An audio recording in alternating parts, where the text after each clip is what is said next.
Hello. हाँ तो जी, कैसे हो आप सभी लोग? आज अपना इंग्लिश का कोर्स है, का लेक्चर है।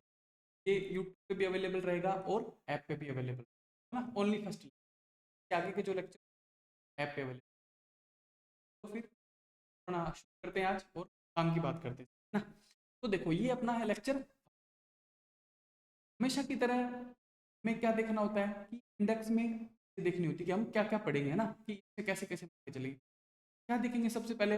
एग्जाम पैटर्न देखेंगे, टाइम एंड टेंस देखेंगे, टेंस क्या होता है वो देखेंगे, वर्ब बेसिक को पढ़ेंगे और क्या पास्ट टेंस उसके बाद पढ़ेंगे। और देखो इधर क्या लिखा है, welcome to Connect Civil. Connect Civils के टेलीग्राम चैनल पे, यूट्यूब चैनल पे आपका हार्दिक स्वागत है। आपको कोई भी डाउट हो, कोई भी क्वेरी हो, तो आप क्या कर सकते हो, कनेक्ट सिविल के टेलीग्राम चैनल पे जाना है, उसके बायो में आपको क्या मिलेगा, लेट्स कनेक्टेड, वहां आपको क्या कर देना है, मैसेज कर देना। बस सिंपल सी चीज। और ये मेरे बारे में छोटा सा इंट्रोडक्शन है, आप लोग चलो आगे अपना लेक्चर शुरू करते हैं। अब देखो, ये है एग्जाम पैटर्न आपके लिए, आपके एग्जाम का। अब देखो, एग्जाम पैटर्न क्यों जरूरी है, इसका मतलब क्या है? पैटर्न का मतलब है कि आरपीएससी आपसे किस टाइप के क्वेश्चन पूछ रही है, हाँ। कि अब कुछ बच्चे कह रहे हैं कि इस बार ट्रेंड चेंज हो गया, ट्रेंड चेंज हो गया ना, तो वो भी देखेंगे कि क्या कितना ट्रेंड चेंज हुआ है, क्या चीजें बदली है, वो सब हम क्या करेंगे, हमें सब वो कहाँ से पता चलेगा, इस पैटर्न को देख के ही पता चलेगा। अब देखो, मैं आपको एक बात बताता हूँ। ये जो फर्स्ट थ्री क्वेश्चन है ना, ये तो आए थे आपके 21 और 18 में। इसके बाद के क्वेश्चन है ना, देखो क्वेश्चन नंबर 1, 2, 3, ये 4 और ये 5। ये उसके बाद के जो पांच क्वेश्चन लिखे, ये किस में है, आरएस 2023 में। और मैं आपको एक बात बताता हूँ, देखो अपना 5 महीने पुराना वीडियो आपको मिल जाएगा यूट्यूब पे ना। टेंस का पहला वीडियो देखना आप लोग। उसमें मैंने क्या बोला था, आप गौर से सुन। मैंने क्या कहा था, पास्ट बहुत ज़्यादा इंपॉर्टेंट है। मैंने कहा था ना आप लोगों को। एक बात बताऊं आपको, इवन मैंने तो पढ़ाना भी कहाँ से शुरू किया था, पास्ट से ही। देखो, लोग टेंस पढ़ाते हैं, कहाँ से पढ़ाते हैं, प्रेजेंट से पढ़ाते हैं, फिर पढ़ाते हैं पास्ट, फिर पढ़ाते हैं फ्यूचर। मैंने सबसे पहले क्या पढ़ाया था, पास्ट। अब आप ये सोच, ऐसा थोड़ी है कि मेरा दिमाग थोड़ी खराब है कि मैं सबसे पहले पास्ट पढ़ा रहा हूँ, सारी दुनिया प्रेजेंट पढ़ा रही है। क्योंकि मुझे पता था कि सबसे इंपॉर्टेंट क्या होता है, पास्ट होता है। क्वेश्चन कहाँ से पूछेगा एग्जामिनर, पास्ट से पूछेगा। अगर मैं किसी भी कोर्स की शुरुआत कर रहा हूँ, तो जहां से वो ज्यादा क्वेश्चन पूछेगा ना, वो मैं आपको 2-4 वीडियो में इतना सही से कर दूं, क्योंकि शुरू में आप बहुत सीरियस होते हो। तो आप इतना अच्छे से सीख जाओ कि आगे अगर आप थोड़ा सीरियस ना भी हो या आपको कम भी समझ में आए, तो कोई फर्क नहीं पड़ेगा। अब देखो, अगर आपने शुरुआत में मेरे पास्ट के वीडियो देखे होते ना, तो आप इन क्वेश्चन को ऑलमोस्ट सही कर देते। हाँ, उसके बाद प्रेजेंट के अगर ना भी देखे होते तो कोई ज्यादा फर्क नहीं पड़ता, फ्यूचर के ना देखे हो तो कोई ज्यादा फर्क नहीं पड़ता।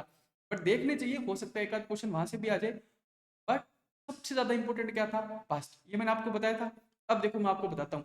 आप लोग क्या करना, आरएस 2023 का पेपर डाउनलोड करना अपना, हाँ? और उसके अंदर क्या करना, पेपर 4 में जाना और उसके अंदर क्वेश्चन देखना, क्या ये क्वेश्चन वहां थे या नहीं थे। अब देखो, ये क्वेश्चन था क्या, नहीं था क्या, ये देखो वॉकड वाला। Her loud cries walked me up, answer क्या होगा, वॉक। आंसर की बात बाद में करेंगे, वो आंसर इस तक कैसे आएगा, कैसे लिखना है, मैं आपको सिखा दूंगा, वो मेरी जिम्मेदारी है। बट पहले आप ये तो सीखो कि वो पूछेगा क्या, आंसर बाद में ढूंढेंगे। इतना सा सीखो कि हमें पढ़ना क्या है। ये किसका, वोक्ड किसकी सेकंड फॉर्म, सॉरी, वोक, वोक्ड का क्या करना था, वोक। और वोक क्या होती है, वर्ब की सेकंड फॉर्म, यानी कि टेंस कौन सा है, पास्ट। एक क्वेश्चन आ गया पास्ट से, आगे चलो। ही रिलेटेड, कनेक्टिंग का क्या बनाना था, कनेक्टेड, वो भी क्या कर रहे हो, पास्ट। दो क्वेश्चन पास्ट के। अब देखो, यूज्ड, मैंने आपको यार एक बात बताओ, इतना कहा था, इतना कहा था कि पास्ट में शुरू होगा कोई भी सेंटेंस, खत्म किस में होगा, पास्ट में होगा, है ना। कि इवन ये जब मैंने पढ़ाना शुरू किया था, मेरा पहला ही रूल था कि पास्ट में शुरू होगा तो खत्म भी किस में होगा, पास्ट में। क्योंकि ऐसा नहीं है कि मतलब मैंने कुछ भी कह दिया वहां से कुछ क्वेश्चन आ रहा है। मैंने बहुत उसको एनालिसिस किया था। मुझे पता चल रहा था कि यार ये ऐसा क्वेश्चन पूछेगा एग्जामिनर, 100% ऐसा पूछेगा। क्योंकि उससे पहले वो क्या पूछ चुका था, ये डिड स्क्रैच्ड पूछ चुका था। मुझे लग रहा था कि वो इससे एक स्टेप आगे जाएगा। और इसका जो एक स्टेप आगे होता है ना, वो यही होता है, क्या, पास्ट में शुरू पास्ट में खत्म। अगली बार वो इससे भी एक स्टेप आगे जाएगा। आप मान के चलो, आप ये मान के चलो कि जिस प्रकार से एस्पिरेंट्स बढ़ रहे हैं ना, मैं आपको पक्का कह रहा हूँ कि अगली बार का पेपर, अगर आपको इस वाले पेपर को टफ मान रहे हो 2023 को, तो नेक्स्ट ईयर जो पेपर होगा वो और भी ज्यादा टफ होगा, है ना। तो एग्जामिनर क्या करेगा, एक कदम आगे जाएगा। एग्जामिनर डिड सोन स्क्रैच से कहां पर आ गया, ही यूज्ड तक आ गया। यानी कि डिड के साथ वर्ब की फर्स्ट फॉर्म, इतना सिंपल पूछा 18 में, 21 में। अब देखो 2023 में कहाँ पहुंचा कि पास्ट में शुरू पास्ट में खत्म, ये बात मैंने आपको बताई थी। अगर देखो मेरा काम पढ़ाने का है, मैं आपको इन्फॉर्मेशन डिलीवर कर सकता हूँ, नॉलेज डिलीवर कर सकता हूँ, आप उसको कैसे अप्लाई करते हो, कितनी उसकी प्रैक्टिस करते हो, अपने दिमाग में कितना रखते हो, वो आप पे डिपेंड करता है ना। उसमें मैं क्या कर सकता हूँ। मैंने आपको चीज सिखा दी, आपने एग्जाम में अप्लाई नहीं की, आपने एग्जाम मुझसे काम नहीं लिया, या फिर आपने मेरी बातों को ध्यान से सुना ही नहीं। मैं इतना चिल्लाता रहा यार पास्ट पढ़ के जाना, पास्ट पढ़ के जाना। शुरू के 3 वीडियो भी देखते तो देखो सारे क्वेश्चन होते हैं आपके, कितने क्वेश्चन होते, 1 2 3 4 5 क्वेश्चन। तो चलो कोई बात नहीं, वो तो जो हो गया जो हो गया, आगे का ध्यान रखो। अब देखो एग्जामिनर एक कदम आगे गया, पास्ट में शुरू पास्ट में खत्म। अब मैं आपको एक बात कह रहा हूं, अब जो नेक्स्ट एग्जाम होगा ना, उसमें एग्जामिनर एक कदम और आगे जाएगा। वो अगला कदम उसका क्या होगा, वो मैं आपको इस टेंस के अंदर पूरा कवर करवा दूंगा। मैं आपको बताऊंगा कि अब वो अगला क्वेश्चन क्या पूछ सकता है, इससे नेक्स्ट स्टेप क्या होता है, वो मैं आपको जब टेंस पढ़ाऊंगा या पास्ट प्रेजेंट फ्यूचर जो भी जितना भी पढ़ाऊंगा उसमें सब कुछ क्लियर कर दूंगा। मतलब मैं कोई भी चीज ऐसी नहीं छोड़ूंगा कि आपको एग्जाम में ना आती हो। बस इतनी सी है कि आप प्रैक्टिस जाना, जो मैं बातें बताऊं उनको दिमाग में रखना। एक एक बात जो मैं बोल रहा हूँ ना, एक एक बात आपके लिए बहुत कीमती है ना। मैंने यूट्यूब के चैनल पर जब वो वीडियो बनाए थे, मैंने इतनी बार इतनी चीजें बोली थी, अगर आप उनको थोड़ा थोड़ा ध्यान से सुनते, आपके बहुत अच्छे नंबर। आप ऐसे नहीं बोलते कि पेपर बहुत टफ था। अभी 5 क्वेश्चन की बात करते हैं, 3 तो मैंने बता दिए पास्ट के। अब देखो ये 7th नंबर क्या लिखा है, व्हेन एट लास्ट, क्या लिखा है, when at last we got to the theatre, we got to the theatre. Got क्या है, वर्ब की सेकंड फॉर्म, ठीक है sir. The play was already began, ये मैंने आपको बताया था, अगर आपने पास्ट की वीडियो देखी हो तो मेरे, मैंने क्या कहा था, हेड प्लस वर्ब की थर्ड फॉर्म वाला काम पहले होता है, वर्ब की सेकंड फॉर्म वाला काम बाद में होता है। मैंने खूब सारे इसके एग्जाम्पल भी करवाए थे आपको, है ना। तो देखो ये क्वेश्चन भी कहां से पूछा गया, आपको पास्ट से ही पूछा गया है। कितने क्वेश्चन पूछ दिए पास्ट से, 4। अब देखो अगला पढ़ो, having being taught from childhood to present his elders he grew. अब एक बात बताओ, ग्रू वर्ब की कैसी फॉर्म आप बताओ, सेकंड फॉर्म है। कैसी फॉर्म है, सेकंड फॉर्म है। टॉट TAUGHT टॉट वर्ब की कैसी फॉर्म है, सेकंड फॉर्म है ना। देखो सेंटेंस पास्ट में, सब कुछ पास्ट है। हाँ ठीक है, ये चीज भी मैंने आपको बताई थी कि एक सेंटेंस में एक साथ 2 ING नहीं आएंगे। अगर आप मेरी बात को थोड़ा सा याद रखते तो आप इस क्वेश्चन को बिल्कुल सही करके आते, बीइंग को काट देना था। अब देखो हैव के साथ क्या आता है, हमेशा क्या आता है, वर्ब की थर्ड फॉर्म आती है, और बी की थर्ड फॉर्म क्या होती है, मैंने खूब बार पढ़ाया था, इज MRB होती है वर्ब की फर्स्ट फॉर्म, वो जब होती है सेकंड फॉर्म, और बीन होती है थर्ड फॉर्म। यहाँ पे क्या लिखना था, बीन। मैंने खूब पढ़ाया था आपको मैंने ये भी बताया था, इंग्लिश में एकमात्र बी ऐसी वर्ब है जिसकी 4 फर्स्ट फॉर्म होती है, इज MR और बी। आप थोड़ा सा याद रखते, आप थोड़े सा कॉमन सेंस यूज करते तो आप जरूर कर देते। देखो मैं आपको कंसेप्ट सिखा सकता हूँ, लेकिन मैं ऐसी गारंटी नहीं ले सकता हूँ कि एज इट इज क्वेश्चन छप जाएगा वहां पे। भाई एज इट इज मैं आपको पढ़ा दूं, वो क्वेश्चन आपको मिल जाएगा, ये ऐसा नहीं होता है। और ऐसा अगर आपको कोई बोलता है तो वो भी गलत बात है। कंसेप्ट सिखाया जा सकता है, उसको अप्लाई करके आप उसका आंसर कर सकते हो। और देखो आप कंसेप्ट सीखो अच्छे से, मुझे भी पता है अप्लाई करने में थोड़ी प्रॉब्लम आती है, एक बार के लिए आप उसको जल्दी से इतना जल्दी अप्लाई नहीं कर पाओगे, बट उसके लिए आपको थोड़ी सी प्रैक्टिस करनी होगी। अगर आपने टेंस पे मान लो 100 200 300 क्वेश्चन की प्रैक्टिस कर ली, उसके बाद आपका दिमाग ऑटोमेटिक उसको अप्लाई करने लगे, आपको एरर दूर से ही दिखने लग जाएगी, यार ये गलत लिखा। तो देखो आपको, आपने एरर निकाली, इसमें नहीं निकाली कोई बात नहीं, आपको ये अभी जो मैंने किया वो समझ में आया नहीं आया वो भी कोई बात नहीं, कि इसको कैसे सही किया सर, यहाँ पे क्या होगा क्यों होगा, कोई बात नहीं। बट आपके समझने के लिए एक चीज क्या है जरूरी, कि पास्ट इंपॉर्टेंट है। क्या है, पास्ट इंपॉर्टेंट है, उसको ज्यादा सीखना है बजाय कि प्रेजेंट और फ्यूचर के। प्रेजेंट और फ्यूचर में थोड़े बहुत डाउट आ जाए, डाउट रह जाए, कुछ चीज ना समझ में आए, काम चल सकता है। पास्ट को बिल्कुल पूरा पूरा पूरा क्लियर करना।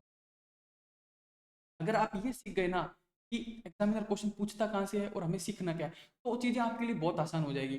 तो जो 10th के 10 वीडियो थे, आप थोड़ा सा दिमाग लगाते कि यार सर ने इतना बोला है कि पास्ट पास्ट पास्ट, मैं 10 तो ना देखूं, मैं काम करता हूँ, मैं 2 पास्ट वाले तो देख ही लेता हूँ एक बार, इनको पास्ट के जितने रूल सर ने बताए ना उनको अच्छे से अप्लाई कर लेता हूँ, उनको अच्छे से सीख लेता हूँ। इनमें इनमें से अगर कोई क्वेश्चन आया तो मैं गलत नहीं होने दूंगा, आपके नंबर आते। देखो बेटा 10 ही एरर आती है, कितनी एरर आती है, 10, 10 ही तो एरर आती है। पास्ट पास्ट टेंस की कितनी एरर लिखी हुई है, देखो 5, 5 एरर है। हाँ ठीक है, मैं मानता हूँ ये कनेक्टिंग वाली, ये मतलब पास्ट का भी है और इसके अंदर पार्टिसिपल का भी यूज है।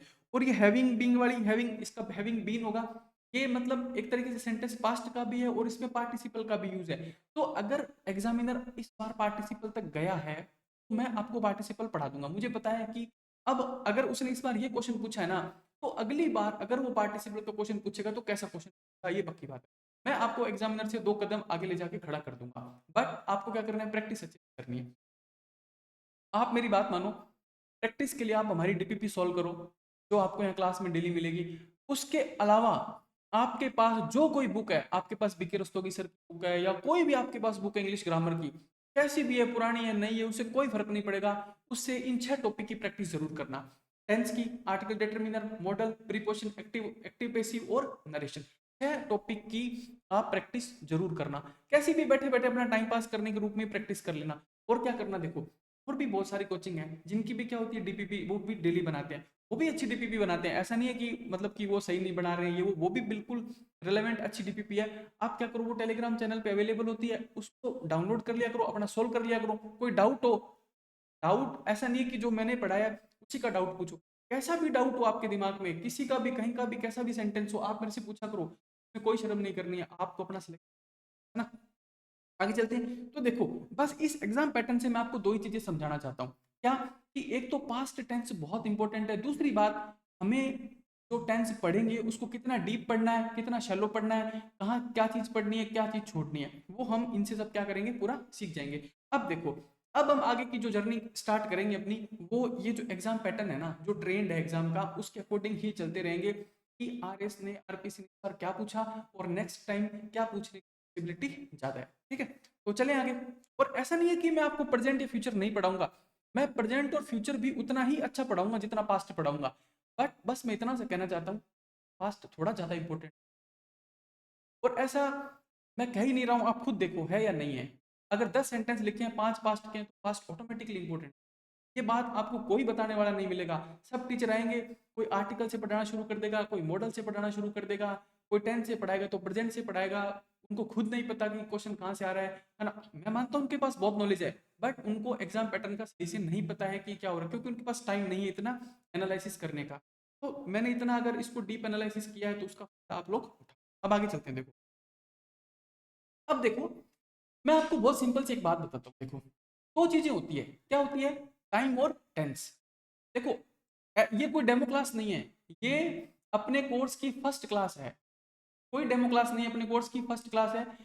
और अपने इसको उसी तरीके से पढ़ना है, इसको कोई डेमो के रूप में आप मत लेना कि देखी तो ठीक, नहीं देखी तो ठीक। जो भी पेड कोर्स के भी जितने भी बच्चे हैं जिन्होंने कोर्स परचेज किया है, वो सब भी इसको एज ए फर्स्ट क्लास ही देखेंगे, और यही क्लास आपको उसमें ऐप के अंदर मिलेगी, सेम टू सेम क्लास। इसलिए इसको अच्छे से देखना है अपने।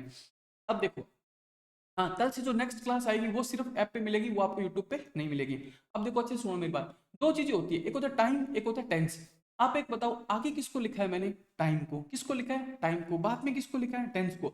अब एक बात बताता हूँ, देखो टाइम बहुत बड़ी चीज है, मेरी बात याद रखना, बात को एकदम जरूर जरूर याद रखना।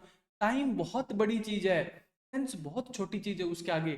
टाइम हिंदी में भी होता है, इंडिया में भी होता है, अमेरिका में भी होता है, इंग्लिश में भी होता है, फ्रेंच में भी होता है, स्पेनिश में भी होता है, लेकिन टेंस सब में नहीं होता है। टेंस सिर्फ इंग्लिश में है, और भी कुछ लैंग्वेज में होगा, पर बहुत सारी लैंग्वेज में नहीं भी है। लेकिन टाइम दुनिया के हर कोने में है, समय कभी ना रुकने वाली चीज है। तो समय क्या है, बहुत इंपॉर्टेंट है। अब देखो क्या लिखा है, डेफिनेशन। डेफिनेशन क्या होगी समय की, बहुत छोटी सी डेफिनेशन है, time is the fourth dimension. देखो 3D पिक्चर होती है, 3 डायमेंशन होते हैं, और टाइम क्या होता है, फोर्थ डायमेंशन। इसी बात है। अब देखो, ये इतनी बात आपको समझ में आई तो ठीक, नहीं अब उसके बाद की बात, उसको और सिंपल करता हूं मैं थोड़ा सा। क्या करते हैं, देखो कि मान लो ये टाइम है ना, ये पिता है, टाइम क्या है, पिता है। और टेंस क्या है, टेंस उसका बेटा है ना। टाइम पिता है और टेंस उसका बेटा है। तो देखो, बेटे को हमेशा किसकी बात माननी होगी, पिता की। किसकी बात माननी होगी, पिता की। लेकिन पिता कभी भी बेटे की बात नहीं मानेंगे। बेटा किसकी बात मानेगा, पिता की। पिता कभी भी बेटे की बात नहीं मानेंगे। बहुत सिंपल सी चीज है यार, हमें क्या करना पड़ता है, हमारे माँ बाप की बात माननी पड़ती है। वैसे ही देखो, इस टेंस का पिता कौन है, इस टेंस का पिता है टाइम। कौन है इस टेंस का पिता, इस टेंस का पिता है टाइम। तो टेंस किसकी बात मानेगा, टाइम की। ये आपको बहुत छोटी चीज लग रही होगी, बट इस पर क्वेश्चन आता है। मैं आपको बताऊंगा कि वो कैसे इसके ऊपर क्वेश्चन पूछता है। ये मैंने आपको इतना सिंपल तरीके से, इतना सिंप्लीफाई करके बता दिया, बाकी मतलब इतना आसान नहीं है। बाकी मैंने आपको बहुत सिंपल करके बताया, बहुत छोटी। अब देखो होता क्या है ना, टाइम, ग्रामर की बुक में क्या लिखा मिलेगा, टाइम डिसाइड्स द टेंस। इसका मतलब क्या होता है कि टाइम के हिसाब से टेंस आएगा, न कि टेंस के हिसाब से टाइम बदलेगा, है ना। अब देखो मैं आपको एक बात बताता हूँ, ऐसा सेंटेंस लिखा हो, मान लो आई गो टू टेम्पल यस्टरडे, क्या लिखा है देखो, आई गो टू टेम्पल। अब इसमें टाइम कौन है बताओ, टाइम है यस्टरडे, ये क्या है टाइम, बिल्कुल ठीक है सर। और ये गो टू क्या है, ये वर्ब मान लो, टेंस। अब एक बात बताओ, इस सेंटेंस को कैसे सही करोगे, पहले तो ये बताओ सही है गलत है। आप कहोगे सर गलत है ना, क्यों, गो को क्या करना पड़ेगा, वेंट, क्यों किया वेंट। एक बात बताओ, अगर आप यस्टरडे को हटा दोगे तो सेंटेंस तब भी सही हो जाएगा, सेंटेंस सही हो जाएगा ना। बट हमें क्या करना होता है, टाइम के साथ कोई छेड़छाड़ नहीं करना। टाइम पिता है, टाइम के हिसाब से किसको बदलना है, टेंस को, यानी कि यस्टरडे को देखना है और वर्ब की कौन सी फॉर्म लगानी है, सेकंड फॉर्म, गो की जगह क्या आएगा, वेंट, ठीक है। टाइम के हिसाब से टेंस को चेंज करना है। टुमारो लिखा होता तो क्या लिख देते, विल गो लिख देते, है ना। टुडे लिखा होता तो क्या लिख देते, गो लिख देते। यस्टरडे लिखा है तो क्या लिख देंगे, वेंट लिख, हाँ बहुत सिंपल है। जैसा टाइम होगा वर्ब को वैसा ही चेंज कर दे, पर कभी भी ऐसा नहीं करेंगे कि वर्ब को देख के आप समय को बदल दो। अगर यहाँ पे ऐसा लिखा हो sentence, I will go to school yesterday, मान लो यही, I will go to school yesterday. अब आप कभी भी ऐसी गलती मत करना कि सर आई विल गो, ये तो फ्यूचर की बात कर रहा है तो यस्टरडे की जगह टुमारो लिख देता हूं, नहीं बेटा ऐसा, टाइम को कभी भी नहीं बदलना है। यस्टरडे तो यस्टरडे ही रहेगा, टुमारो है तो टुमारो ही रहेगा, टुडे है तो टुडे ही रहेगा, उसके हिसाब से इसको बदलना होगा। यानी कि यस्टरडे के हिसाब से विल गो नहीं आएगा, क्या आएगा, वेंट। ठीक है जी, वो छोटी सी बात थी, आप इजीली समझ जाओगे। अब देखो उसके आगे की बात करते हैं। अब क्या बात करते हैं कि टाइम क्या होता है, फोर्थ डायमेंशन। और मैं आपको एक बात बताता हूँ, देखो पहले हमारे मतलब रामायण और महाभारत ऐसे आती थी तो ऐसे बोलता था शुरू में कि मैं समय, हाँ क्या बोलता था, मैं समय हूँ, यानी कि मैं सबसे बड़ी चीज है इस दुनिया।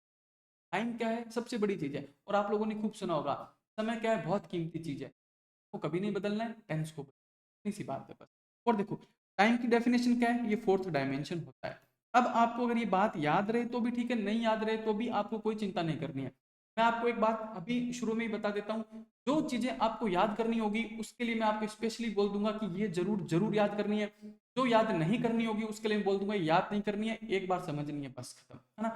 देखो सभी चीजें इंपॉर्टेंट नहीं होती है, और बच्चा क्या गलती करता है, सभी चीजें पढ़ने के चक्कर में इंपॉर्टेंट चीज नहीं पढ़ के जाता है और जो नहीं पढ़नी होती उसको पढ़ के चला जाता है। तो ऐसी गलती अपने को नहीं करनी। मैं आपको सब कुछ बता दूंगा कि ये याद कर लेना बेटा और ये याद नहीं करना है। अब देखो टाइम की डेफिनेशन याद नहीं करनी है, याद रहे तो अच्छा कि फोर्थ डायमेंशन होता है, नहीं याद रहे तो कोई फर्क नहीं पड़ता, कोई नहीं पूछने वाला।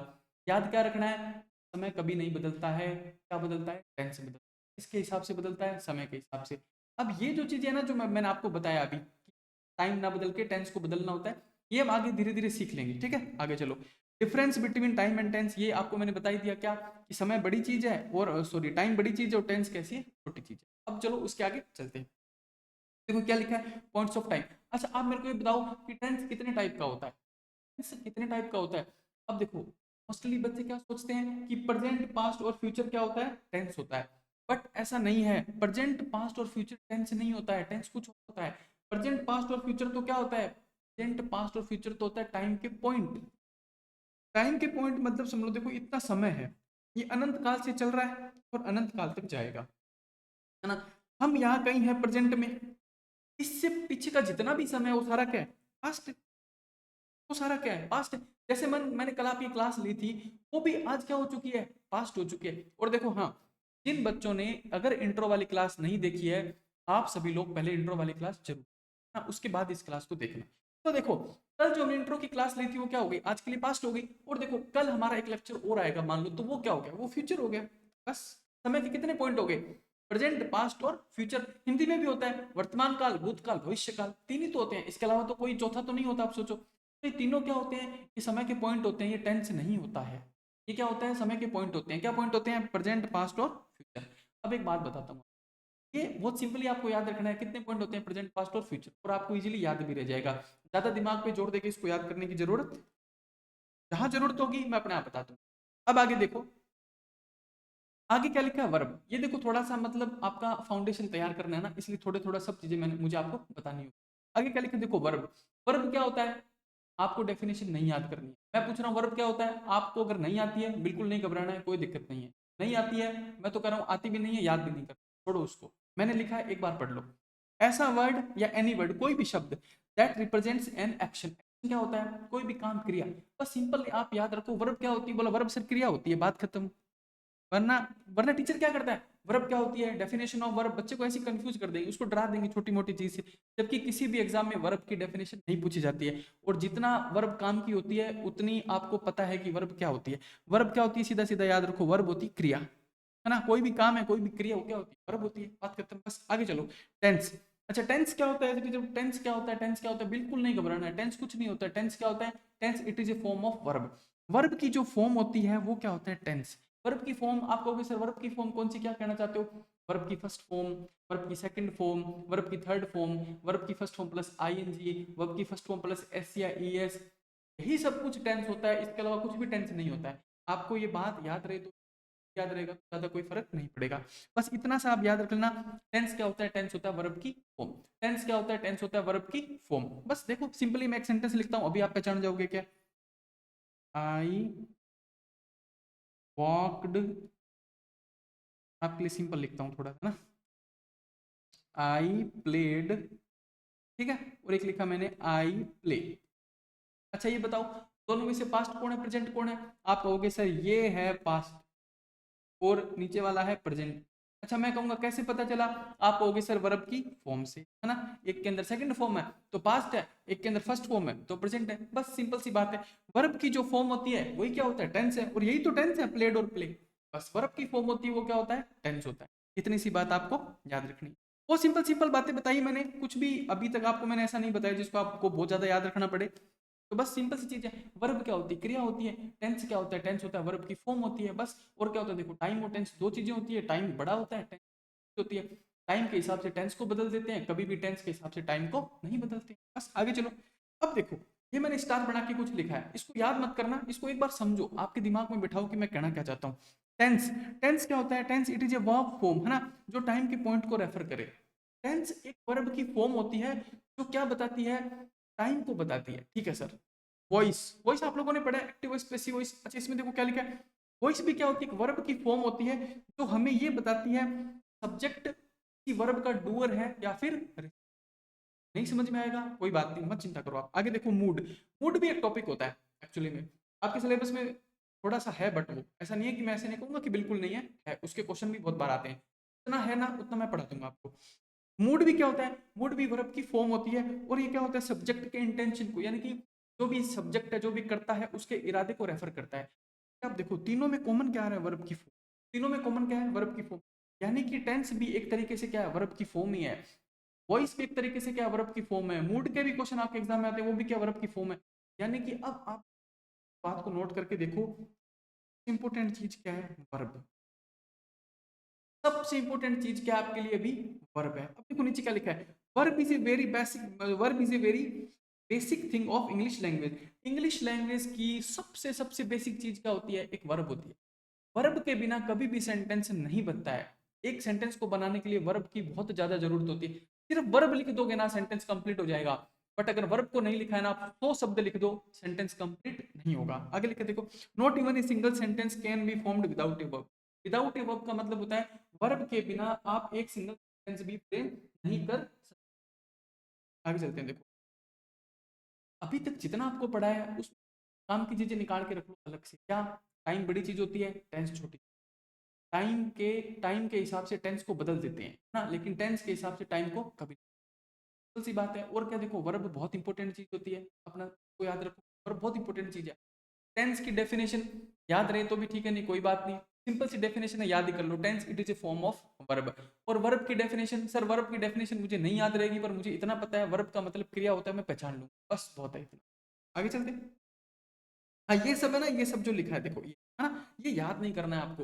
ये सिर्फ मैंने इसलिए बताया कि आप समझो कि आपको पढ़ना क्या है। आप तैयार तो हो ना सीखने के लिए कि हाँ सर अब बताओ हमें ये चीज पढ़नी, मुझे समझ में आ गया कि मुझे इतना समझ में आ गया सर कि वर्ब बहुत जरूरी चीज है, मुझे वर्ब को पढ़ना है अच्छे से। उसके बाद मुझे टेंस पढ़ना है, पूरा टेंस पढ़ूंगा, बट मैं पास्ट टेंस पे बहुत स्पेशल ध्यान दूंगा। मेरा क्वेश्चन, ये दो चीज आप सीख गए, मैं आपको पक्का कह रहा हूँ आपके 4 नंबर एरर के। आगे चलते, ये बात बताने वाला आपको कोई नहीं मिलेगा बेटा, कोई नहीं मिलेगा। आप कहीं का भी कैसा भी शेड्यूल देखना, कोई आर्टिकल से शुरू कर रहा है ग्रामर पढ़ाना, कोई मॉडल से करता है, कोई प्रीपोजिशन से करता है, ऐसा नहीं होता है यार। एक ग्रामर को पढ़ाने का प्रॉपर वे होता है कॉम्पिटिटिव एग्जाम के लिए। आप ग्रामर ये सब हम नॉलेज के लिए नहीं पढ़ रहे हैं, नहीं चाहिए हमें नॉलेज, हमें लाने हैं नंबर। सर हमें तो ये बताओ नंबर कैसे आएंगे, बस वो ही काम करना है अपने को। नॉलेज चाहिए तो प्रेजेंट टेंस पढ़ो पहले, नंबर लाने हैं तो पास्ट पढ़ो पहले। नॉलेज चाहिए तो दुनिया भर की दूसरी चीजें पढ़ो, सॉरी, अगर नॉलेज चाहिए तो दुनिया भर की दूसरी चीजें पढ़ो, पर नंबर चाहिए तो क्या पढ़ो, वर्ब पढ़ो। बस इतनी छोटी सिंपल सी बात होती है। आगे चलते हैं, देखो things to be learn for R S mains exam. R S mains के एग्जाम के लिए आपको क्या क्या चीजें सीखनी है। थिंग्स मतलब चीजें, टू बी लर्न मतलब सीखी जानी है क्या, for R S mains exam. R S main exam के लिए आपको क्या क्या चीजें सीखनी है, अब मैं बताता हूँ, देखो क्या सीखना है।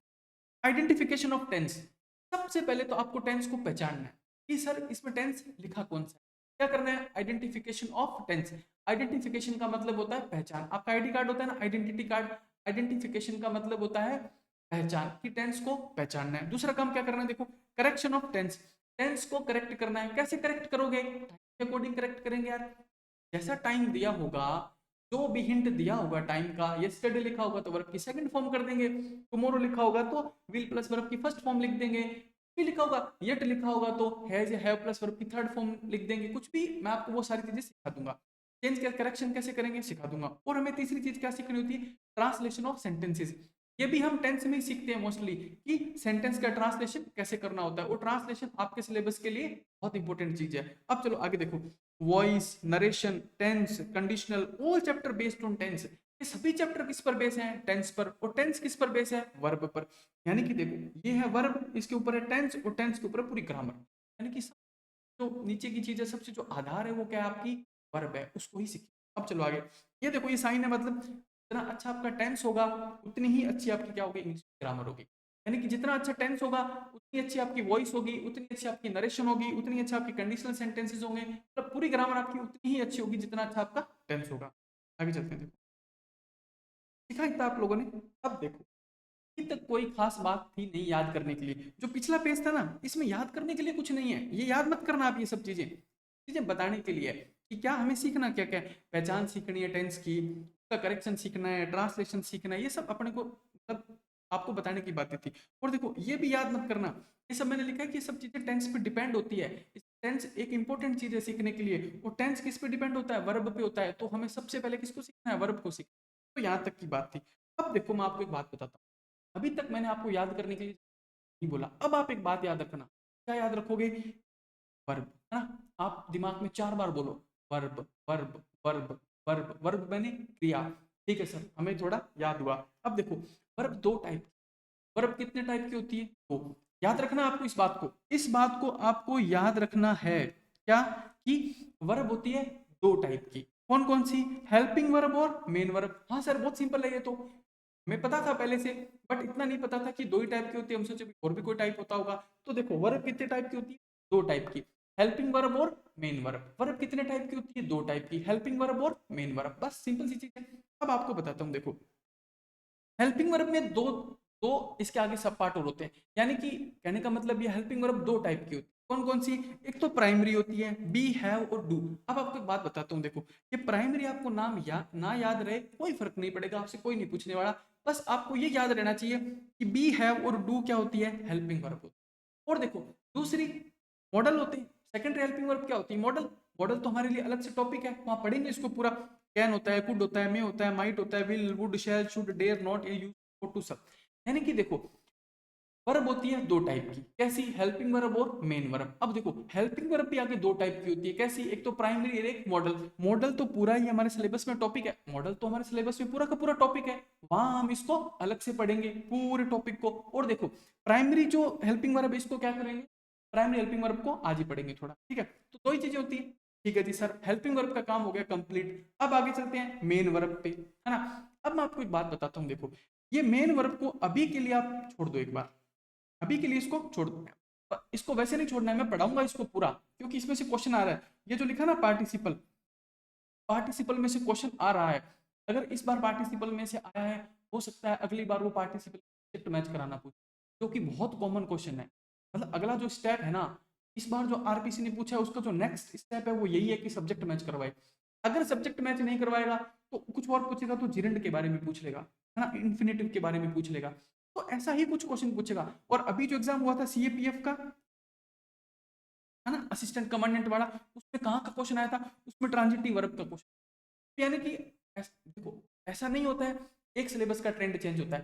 ट्रेंड मतलब छोटा छोटा मार्केट में सारा ही चेंज होता है, तो सभी एग्जाम वाले क्या करते हैं, मोस्टली एक दूसरे के क्वेश्चन देखते हैं तो उस हिसाब से अपना ट्रेंड सेट करने की कोशिश करते हैं। तो वहां क्वेश्चन कहाँ का आया था? ट्रांजिटिव वर्ब का आया था, मैंने अभी देखा था। तो देखो ये जो मेन वर्ब है इसको एक बार के लिए आप भूल जाओ, इसको हम क्या करेंगे, एज ए टॉपिक इसको पूरा पढ़ेंगे, कंप्लीट पढ़ेंगे, सब कुछ पढ़ेंगे इसका। आरपीसी जहां तक सोच नहीं सकती है ना वहां तक पढ़ेंगे तो पूरा। और देखो मॉडल एक पूरा टॉपिक है, मॉडल पूरा टॉपिक है, ये तो एक या दो क्वेश्चन आएंगे, ये तो हमें पूरा पढ़ना है, यानी कि ये पूरा पढ़ना है, ये पूरा पढ़ना है। मॉडल को एक एज ए टॉपिक बाद में पढ़ेंगे और मेन वर्ब को भी एज ए टॉपिक बाद में पढ़ेंगे। अभी क्या सीखेंगे? Primary helping verb. क्या सीखेंगे? Primary helping verb. अब आपको एक बात बताता हूँ, देखो मेन वर्ब हमेशा ही मेन वर्ब होती है। मेन वर्ब हमेशा क्या होती है? मेन वर्ब होती है। और ये हेल्पिंग वर्ब क्या होती है? हेल्पिंग वर्ब के अंदर जो प्राइमरी हेल्पिंग वर्ब होती है ना, थोड़ा सा खेल होता है। क्या खेल होता है? देखो मैं आपको बताता हूँ।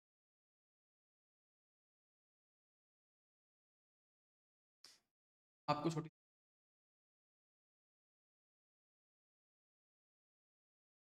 देखो जो प्राइमरी हेल्पिंग वर्ब होती है ना, प्राइमरी हेल्पिंग वर्ब वो दो काम करती है। क्या? वो मेन वर्ब का काम भी कर लेती है और क्या कर लेती है? वो हेल्पिंग वर्ब का काम भी कर लेती है। ये चीज हेल्पिंग वर्ब के अंदर नहीं है, सॉरी मेन वर्ब के अंदर नहीं है। मेन वर्ब सिर्फ मेन वर्ब का ही काम करेगी, ये मॉडल सिर्फ हेल्पिंग वर्ब का ही काम करेंगे। ये क्वालिटी केवल मात्र इस प्राइमरी हेल्पिंग वर्ब में होती है, किसमें? बी में, हैव में, डू में। ये क्या कर सकते हैं? मेन वर्ब का भी काम कर सकते हैं और हेल्पिंग वर्ब का भी काम कर सकते हैं। इसलिए देखो मैंने एरो लगा के नीचे अलग से लिख रखा है, इस बात को आपको याद रखना है, इस बात को आपको याद रखना है। तो स्टार्ट जो याद रखने की है वो मैं आपको खुद बता दूंगा। आपका समय, आपकी एनर्जी, आपकी किसी भी चीज को मैं वेस्ट नहीं जाने दूंगा। मैं फालतू की चीजें जो एक बार बताने की एक ही बार बताऊंगा, जो दो बार बताने की दो बार बताऊंगा, जो नहीं याद करने की मैं बोल दूंगा याद नहीं करना है, जो याद करने की मैं बोल दूंगा ये आपको पक्का याद करना है। मेरे पे भरोसा रखो आप लोग, मैं आपको पक्का कह रहा हूँ आप में बहुत इंप्रूवमेंट ला दूंगा। थोड़ा भरोसा रखो, बहुत इंप्रूवमेंट ला दूंगा। कुछ ट्रेंड नहीं चेंज हुआ है, कितना ही ट्रेंड चेंज हो जाए उस ट्रेंड से भी मैं बहुत आगे का पढ़ा सकता हूँ, बहुत आगे का पढ़ा सकता हूँ।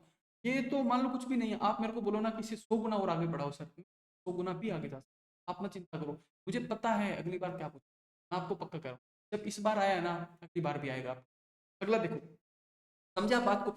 मॉडल को एज ए टॉपिक पूरा पढ़ेंगे, मेन वर्ब को एज ए टॉपिक पूरा पढ़ेंगे, बात किसकी करेंगे? प्राइमरी। इतना सा याद रखना यार मेरे प्यारे बच्चों, छोटी सी बात, आप सब कुछ भूल जाओ।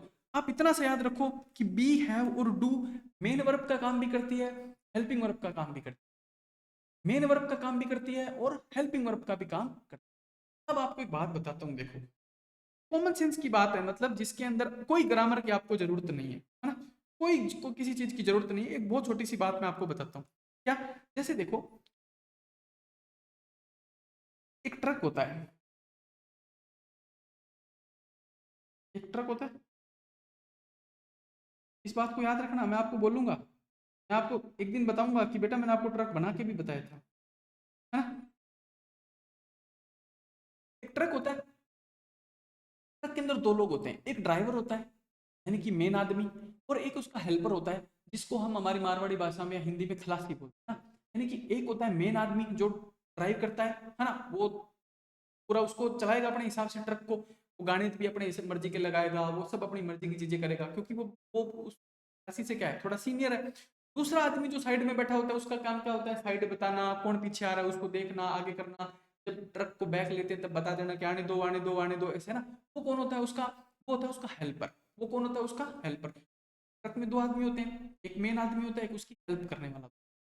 आप मेरी छोटी सी बात याद रखना कि आप ये सोचो, जब ट्रक कहीं खड़ा होगा किसी ढाबे पे, किसी होटल पे, वो ड्राइवर कहीं चला गया होगा, पीछे कौन बचेगा? हेल्पर।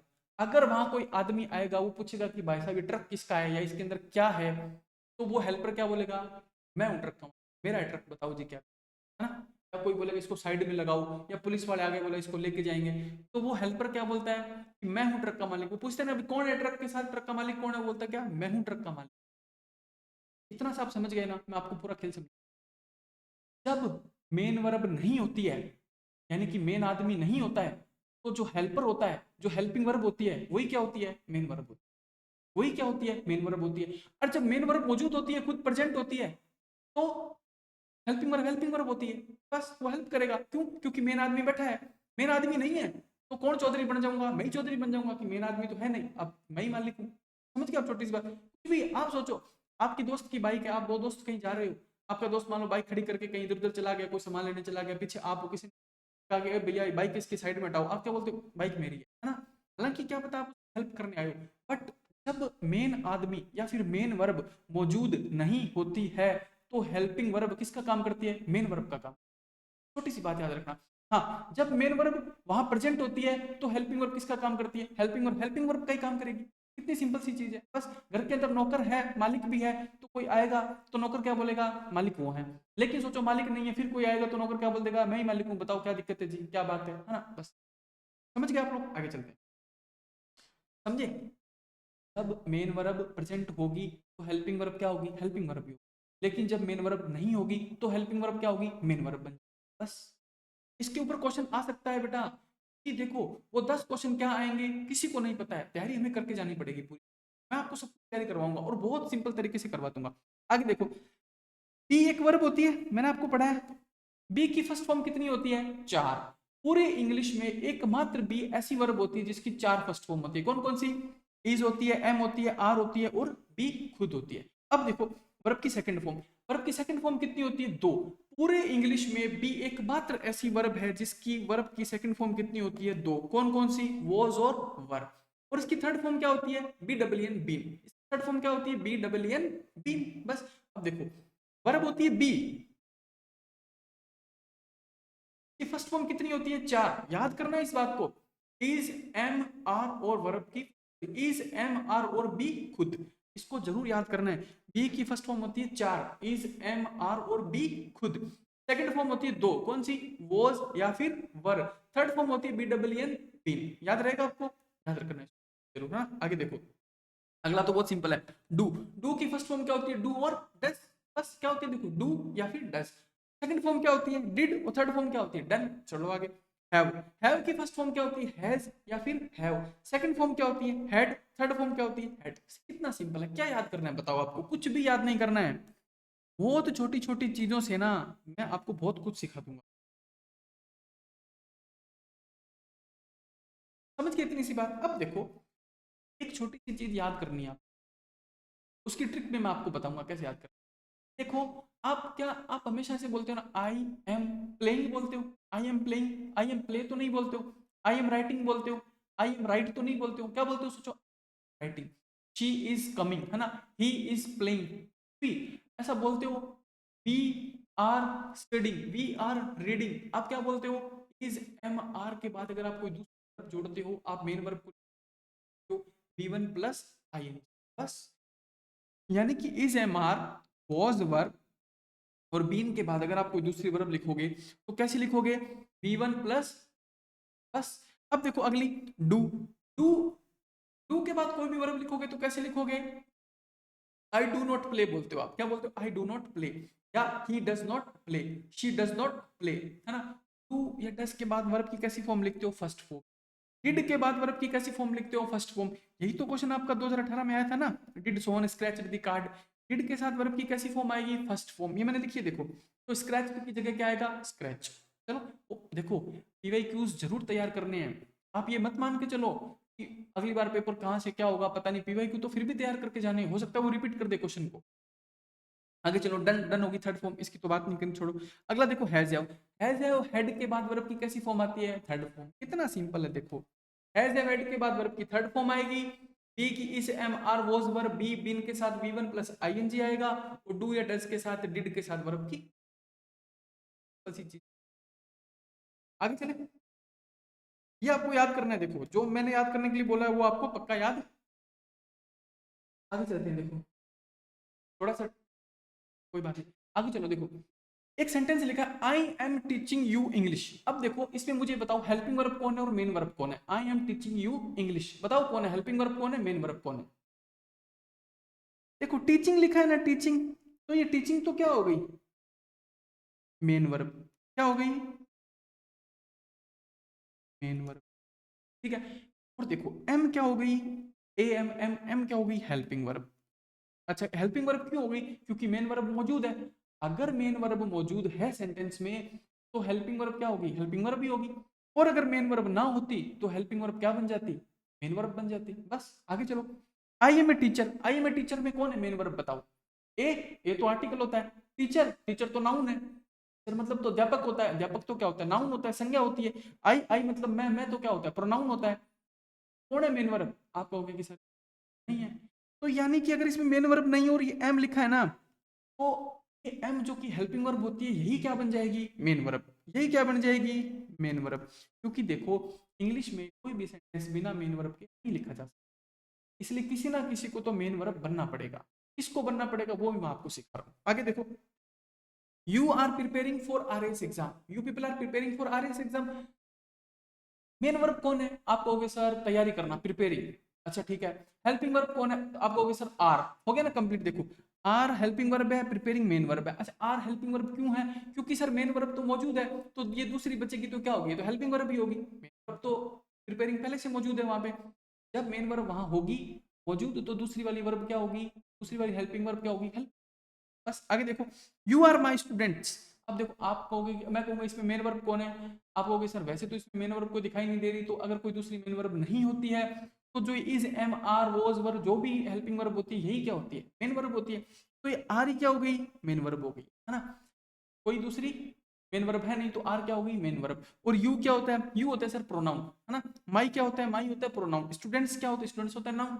बस यही मेन वर्ब होगी आर। बस छोटी सी चीजें सीख जाओ आप। आगे चलो, he is designing my home, he is designing my home कौन है मेन वर्ब, आप कहोगे सर मेन वर्ब अब तो हम सीख गए। मेन वर्ब है डिजाइनिंग, हेल्पिंग वर्ब कौन है, इज। बस खत्म बात। आगे चलो, ही इज एन इंजीनियर कौन है बताओ हेल्पिंग वर्ब, आप कहोगे कि सर हेल्पिंग वर्ब तो नहीं पता। इज खुद ही मेन वर्ब है, ये हेल्पिंग वर्ब होती है, बट यहाँ पे कोई मेन वर्ब नहीं होने की वजह से ये हेल्पिंग वर्ब भी क्या बन गई, मेन वर्ब। ये इज यहाँ पर क्या है, मेन वर्ब है, और ये इज यहाँ पर क्या है, ये हेल्पिंग वर्ब है। इतना सा डिफरेंस सीखना है बेटा। ये ऊपर वाला इज यहाँ पर हेल्पिंग वर्ब है, नीचे वाला इज यहाँ पर मेन वर्ब है। बस आगे चले। Nora was eating food in Anant wedding, Anant wedding कौन, अनंत अंबानी। अनंत अंबानी की शादी में नोरा क्या कर रही थी, खाना खा रही थी। अब देखो मेन वर्ब कौन है, आप कहोगे सर ईटिंग, ठीक है जी। वॉज क्या है, आप कहोगे सर वॉज हेल्पिंग वर्ब है, ठीक है जी। अगला सेंटेंस पढ़ो, नोरा वॉज ए डांसर, इसमें कौन है बताओ, आप कहोगे सर इसमें तो कोई मेन वर्ब तो नहीं है, इसका मतलब ये वॉज खुद ही मेन वर्ब है, ये खुद ही मेन वर्ब है, ठीक है जी। ये वॉज क्या है, मेन वर्ब, ये वॉज क्या है, मेन वर्ब, और ये वॉज क्या है, हेल्पिंग वर्ब। समझ गए।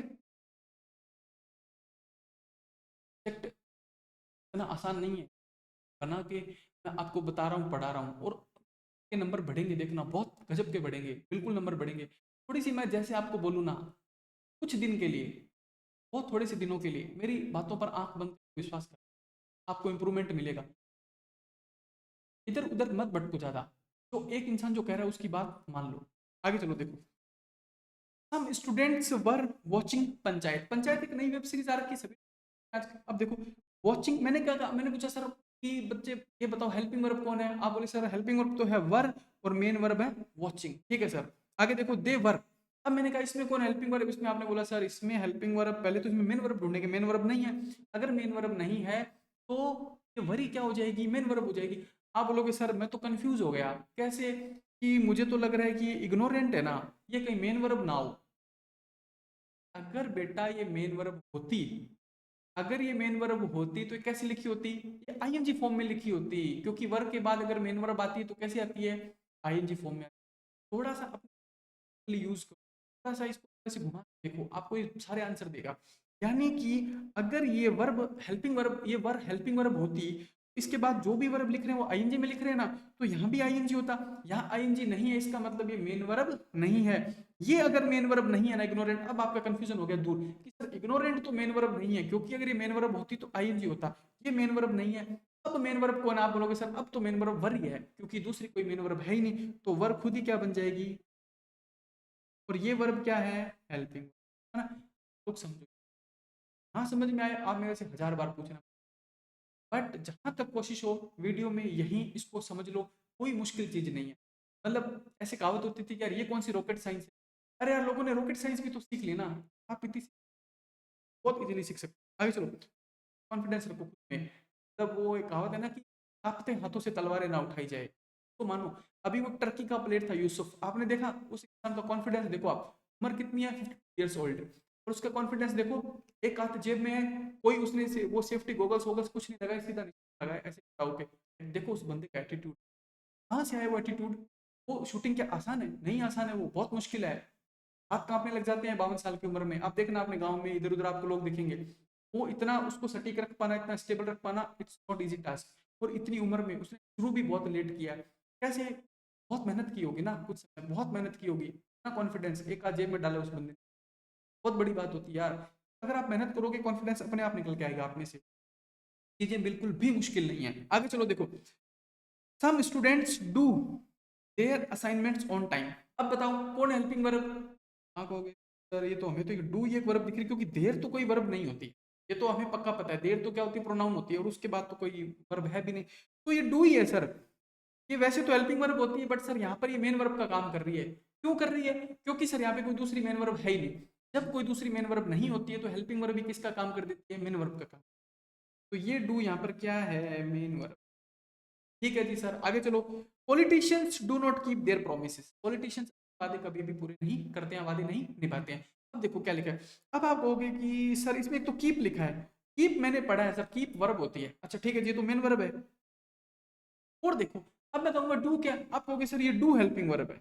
ये डू क्या है? हेल्पिंग वर्ब है। ऊपर वाले सेंटेंस में डू मेन वर्ब थी, नीचे वाले सेंटेंस में डू हेल्पिंग वर्ब है। एक एक एक तरीके से और पहचान सकते हो आप, देयर इज मतलब another way also to recognise whether it is a main verb और whether it is a helping verb, that ये नॉट लिखा है ना, नॉट। नॉट हमेशा किसके बाद आता है? हेल्पिंग वर्ब के बाद आता है। नॉट हमेशा किसके बाद आता है? हेल्पिंग वर्ब के बाद आता है। यानी कि नॉट लिखा है ना, तो ये डू क्या होगी? हेल्पिंग वर्ब होगी। ये डू हेल्पिंग वर्ब है, ये डू मेन वर्ब है। आगे चलो, ये छोटा सा टेस्ट आप खुद करो। Does she ask. अब देखो डज क्या है? हेल्पिंग वर्ब है। आस्क क्या है? मेन वर्ब है। चलो, Neeraj Chopra does not, not से पहले लिखा होगा वो क्या होगा? हेल्पिंग वर्ब होगा। टेक क्या होगा? मेन वर्ब होगा। ठीक है sir. This is what I usually do. This is क्या होगी यहाँ पे? मेन वर्ब होगी। पता है क्यों? क्योंकि व्हाट क्या होता है? व्हाट कोई वर्ब थोड़ी ना होती है, व्हाट तो रिलेटिव प्रोनाउन है यहाँ पे। देखो आई एक नया सब्जेक्ट आ गया, डू एक नई वर्ब आ गई उसकी। ये डू क्या है? ये डू भी मेन वर्ब है, क्योंकि दूसरी कोई मेन वर्ब है ही नहीं, तो यही मेन वर्ब है। बस आगे चलो। What did you do after the exam. ये डिड क्या है? डिड, ये डिड आप कहोगे सर ये डिड तो हेल्पिंग वर्ब है। ठीक है, क्योंकि आगे लिखा हेल्पिंग वर्ब है। और ये डू क्या है? आप कहोगे सर ये डू मेन वर्ब है। और देखो कितना अच्छा सेंटेंस है यार, दोनों डू है, एक डिड है एक डू है, एक हेल्पिंग वर्ब है एक मेन वर्ब। अच्छा सेंटेंस है। What did you do after the exam. Exam के बाद आप लोगों ने क्या किया? बस कितना सिंपल सा है। आगे चलो। You have a good opportunity this time. इस बार जो आर एस आ रहा है, this is a good opportunity for you. देखो क्या लिखा है? You have a good opportunity this time. अब बताओ इसमें कौन है मेन वर्ब? आप कहोगे कि सर मेन वर्ब पता नहीं कौन है, हमें तो नहीं पता चला। अच्छा हेल्पिंग वर्ब कौन है? आप कहोगे सर हेल्पिंग वर्ब तो ये हैव हो सकती है। ठीक है चलो, इतना बहुत है। अब एक बात बताओ, अगर हैव हेल्पिंग वर्ब होती, इसके बाद कोई दूसरी वर्ब लिखी होती, तो वर्ब की कैसी फॉर्म होती? थर्ड फॉर्म होती। आपको कोई नजर आ रही है? नहीं नजर आ रही ना, वर्ब है ही। और जब दूसरी वर्ब या फिर मेन वर्ब नहीं होती है, तो यही वर्ब क्या बन जाती है? मेन वर्ब बन जाती है। तो ये हैव बेटा आपने गलत पहचाना कि हेल्पिंग वर्ब नहीं थी, ये मेन वर्ब है। I have, you have a good opportunity this time. आगे चलो। You have taken your responsibility. इसमें पहचान, आप कहोगे हाँ सर इसमें तो ये टेकन है ना, ये मेन वर्ब है। क्यों? क्योंकि थर्ड फॉर्म लिखी है और हैव के साथ थर्ड फॉर्म आती है। ठीक है, और ये हैव क्या है? आप कहोगे कि सर ये हैव तो यहाँ हेल्पिंग वर्ब है। ठीक है जी, आगे चलो। Ambani, Ambani has earned a lot of money. अब देखो अर्न ये वर्ब की मेन वर्ब है। क्यों? क्योंकि थर्ड फॉर्म लिखी है। हैज हेल्पिंग वर्ब है ना, हैज के साथ वर्ब की थर्ड फॉर्म आती है। हैज क्या है? Helping verb. सिंपल। आगे देखो, Modi ji had taken his dinner before Anant started dancing. Modi ji भी तो गए थे अंबानी जी की शादी में, है ना। तो मोदी जी ने तो क्या कर लिया? मोदी जी तो क्या योगी टाइप आदमी, अपना खाना जल्दी खा लेते हैं। तो अनंत अनंत ने जब तक डांसिंग स्टार्ट की उससे पहले खाना खा चुके थे। अब देखो, अब इसमें दो हेड आए हैं, एक हेड है और एक हेड है। बिल्कुल नहीं कंफ्यूज होना है बिल्कुल भी। ये हेड तो क्या है? वर्ब की थर्ड फॉर्म है, यानी कि ये हेड है मेन वर्ब। और ये आगे वाला हेड क्या है? ये हेल्पिंग वर्ब। बस हेड के साथ वर्ब की कैसी फॉर्म आती है? थर्ड फॉर्म आती है। तो हेड थर्ड फॉर्म ही तो हेड हेड। जब दो बार हेड लिखा होता है उसको गलत मत मानो, तो दिखने में गलत लगता है बट वो बिल्कुल सही होता है। दो बार हेड लिखा वो सही होता है। हेड, एक हेड तो हेल्पिंग वर्ब है, एक हेड उसकी हेड हेड बस। Modi ji had taken his dinner before Anant started dancing. अब आपको एक बात और बताता हूँ, ये वर्ब लिखिए स्टार्ट, स्टार्ट का मतलब होता है शुरू करना। स्टार्ट के बाद कोई भी वर्ब लिखते हो तो कैसे लिखनी होती है, V1 प्लस ING। देखो जैसे आपको टीचर ने बोला होगा स्टार्ट रनिंग, उन्हें बोलते हैं ना स्टार्ट रनिंग, दौड़ना शुरू करो, स्टार्ट है ना। दूसरी वर्ब बोलते हैं तो कैसे बोलते हैं, V1 plus ING, start running, start dancing, कुछ भी। स्टॉप भी ऐसी होती है, स्टॉप के बाद भी अगर आपको कोई दूसरी वर्ब बोलनी होती है तो आप कैसे बोलोगे, V1 plus ING। Stop talking ऐसे बोलते थे teacher, stop talking, stop laughing, ऐसे है ना। बस छोटी जो सेंटेंस आए ना थोड़ा याद करने की कोशिश करो। आगे चलो, before I met him personally, मैं उससे पर्सनली मिला उससे पहले, I have a poor opinion about him, उसके प्रति मेरा दृष्टिकोण था, है ना। तो इसमें क्या हुआ, क्या पहचानो थोड़ा मेन वर्ब, हेल्पिंग वर्ब सब। अब आप कहोगे कि सर दो चीजें लिखी है, दो चीजें लिखी है, इसका मतलब एक तो हेल्पिंग वर्ब है, एक मेन वर्ब है। आगे वाली हेल्पिंग वर्ब होती है, ठीक है सर, पीछे वाली मेन वर्ब होती है, ठीक है सर। इसी गलती है क्या कि हैज हैव हेड के साथ लिखोगे वर्ब की थर्ड फॉर्म, और हैव की थर्ड फॉर्म क्या होती है, हेड। तो बस हैव तो कभी आ ही नहीं सकता यार, तो यहाँ पे क्या लिख दो, क्या लिख दो, हेड लिख दो। ठीक है, अगला देखो, यू,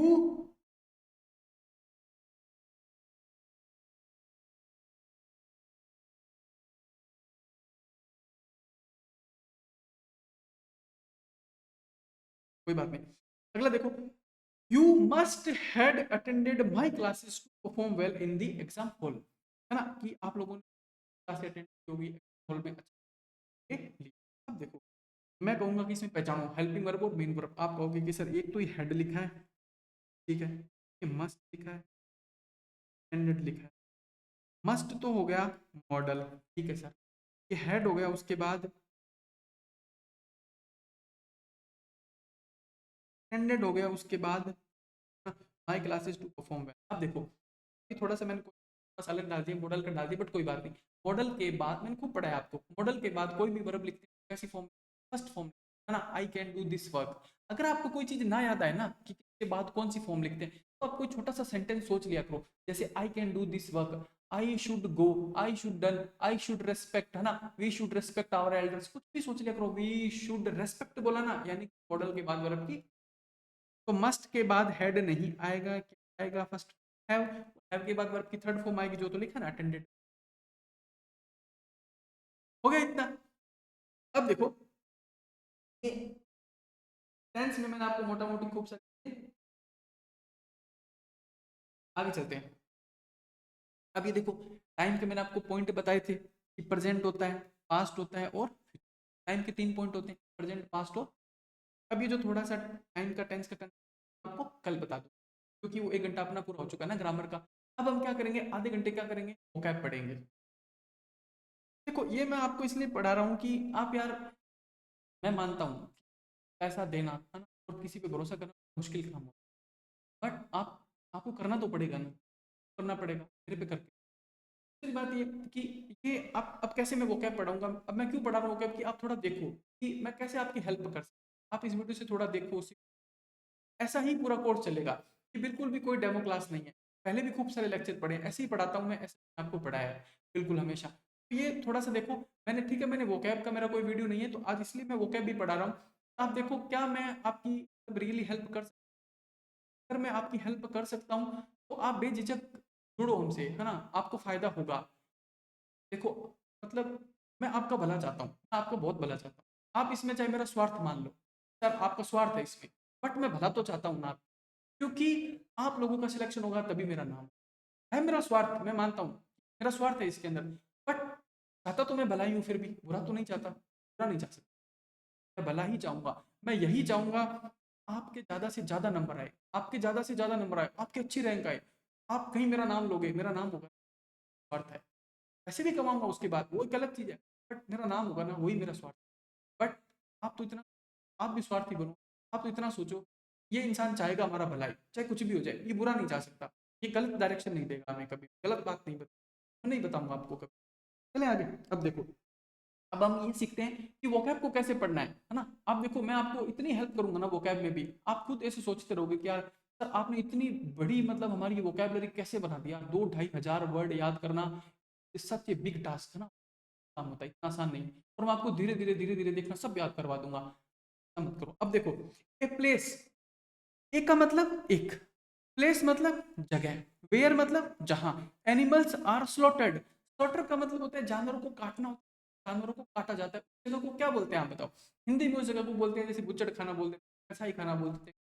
इंग्लिश में उस जगह को क्या बोलते हैं? एबेट्यो। क्या बोलते हैं? एबेट्यो। एबेट्योर का मतलब क्या होता है? कसाई खाना।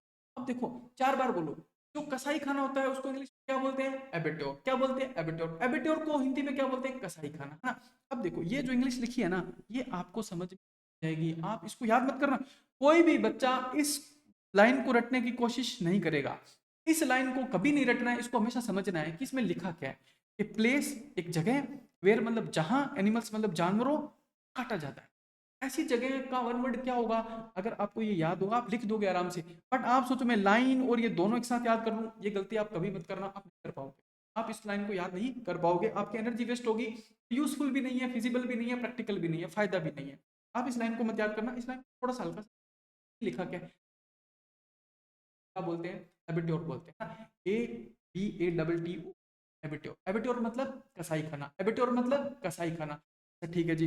सर एक बताओ कि बाई चांस मान लो कि हाँ एबिट्योर नहीं याद आया, तो मैं बताता हूँ, देखो, तो आप लिखना स्लॉटर हाउस। क्या लिखते हैं ना?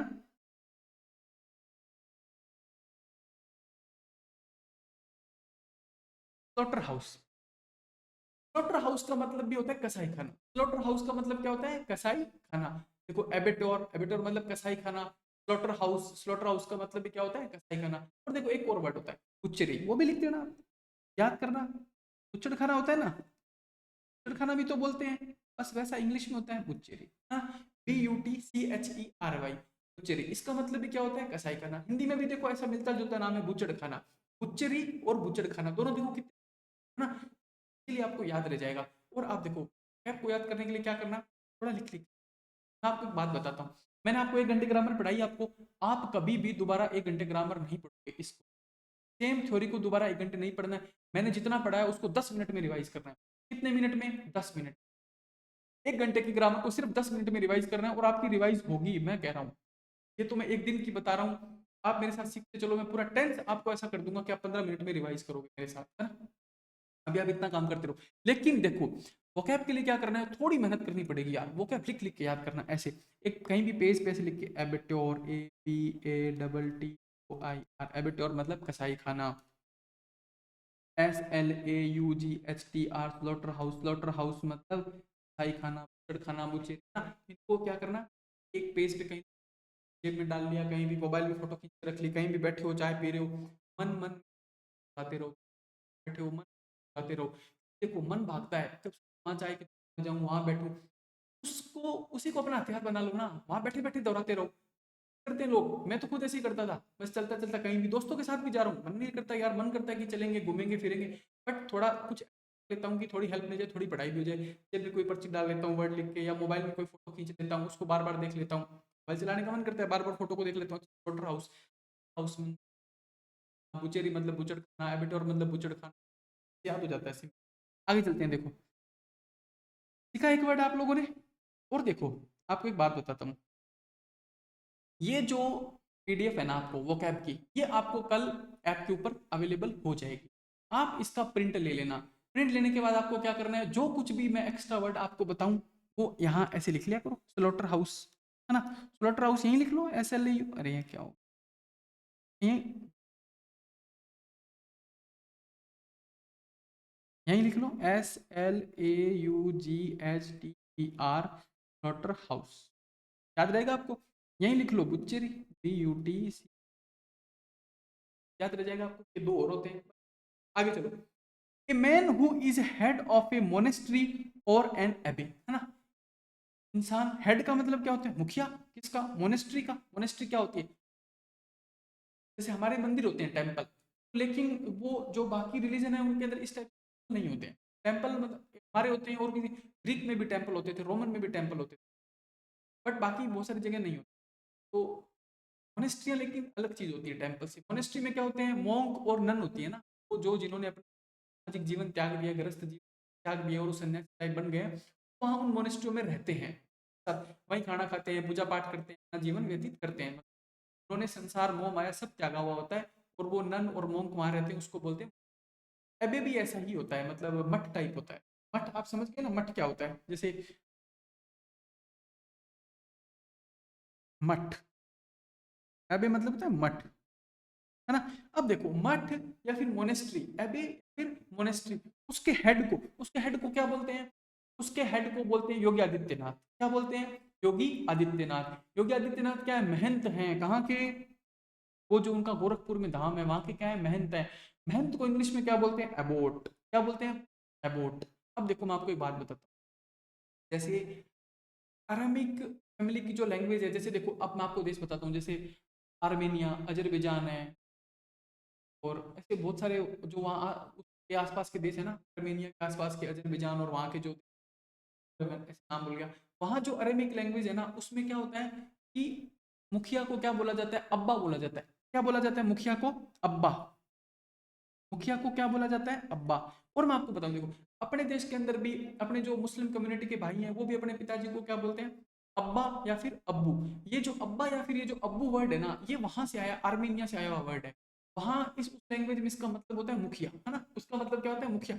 और इसी अब्बा से ये वर्ड बना था अबोट। अबोट का मतलब क्या होता है? महंत। महंत मतलब क्या होता है? मुखिया। जितने भी साधु वहां रह रहे हैं, उन सबका मुखिया को नहीं, अबोट। जैसे योगी आदित्यनाथ है, वो क्या है? वो गोरखपुर वाले धाम के अबोट है ना। और क्या हो सकता है? देखो big boss of the temple, यानी कि बिग बॉस है ना वहां का, योगी आदित्यनाथ जी क्या है? उस पूरे अपने साम्राज्य के तो क्या है? बिग बॉस है वो, है ना, बस। और बात है। और मतलब हेड मोंक भी बोल सकते हो। हेड मतलब क्या होता है? हेड मतलब मुख्य, मोंक मतलब साधु। मुख्य साधु भी क्या होता है? वो यही होता है हेड मोंक मोनेस्ट्री का। समझ गया आप? चलो, अबोट को थोड़ा अब्बा से जोड़ के याद करना, और ये अब्बा मतलब वहीं से आया हुआ वर्ड है, और इससे ही अबोट बना था। आगे चलो, देखो a shortened form of a word और ए फ्रेज। तो वर्ड एक शब्द या फ्रेज, फ्रेज क्या होता है? दो चार शब्द, उनकी शॉर्ट फॉर्म, शॉर्ट फॉर्म को क्या बोलते हैं? एब्रीविएशन बोलते हैं। ये वर्ड तो आपको याद होना चाहिए पहले से यार, नहीं भी याद है तो चलो कोई बात नहीं। एब्रीविएशन बोलते हैं उसको। क्या बोलते हैं? एब्रीविएशन। एक वर्ब होती है, देखो एब्रीविएट, एक वर्ब होती है, क्या होती है? एब्रीविएट। एब्रेविएट। एब्रेविएट का मतलब होता है ब्रेविटी। आपने वर्ड सुना है? ब्रेविटी भी वर्ड है। एब्रेविएट का मतलब होता है किसी चीज को छोटा कर देना। छोटे के लिए और क्या हो सकता है? शॉर्टन। शॉर्टन, शॉर्ट कर देना, छोटा कर देना। और क्या हो सकता है? सोचो। कर्टेल एक वर्ड आप लोगों ने सुना होगा, CURTAIL। कर, कर को मतलब कट से याद रखो। Curtail, cut tail, cut tail मतलब टेल मतलब पूछ, पूछ काट दिया। काटने चीज क्या होगी? छोटी। कर टेल, कर टेल का मतलब क्या होता है? को छोटा करना। और एक वर्ड आपको बताता हूँ, अब्रीज का मतलब भी क्या होता है?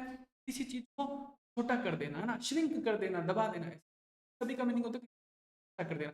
ऐसे देखो एब्रीविएट का मतलब होता है काट छाट के छोटा कर देना। एब्रीविएशन का मतलब क्या होगा? किसी बड़ी चीज को, बड़े शब्दों को काट छाट के क्या कर दिया? छोटा कर दिया। जैसे देखो एब्रीविएशन क्या होता है? जैसे देखो नाम है USA, United states of America, और आपने क्या बोला? यूएसए। आपने सिर्फ क्या बोला? USA, United states of America. नाम इतना बड़ा था कि शॉर्ट फॉर्म आपने क्या बना दी? यूएसए।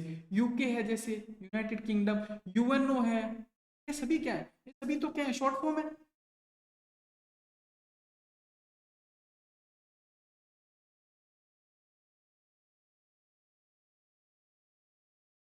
कोई बात नहीं, चलो,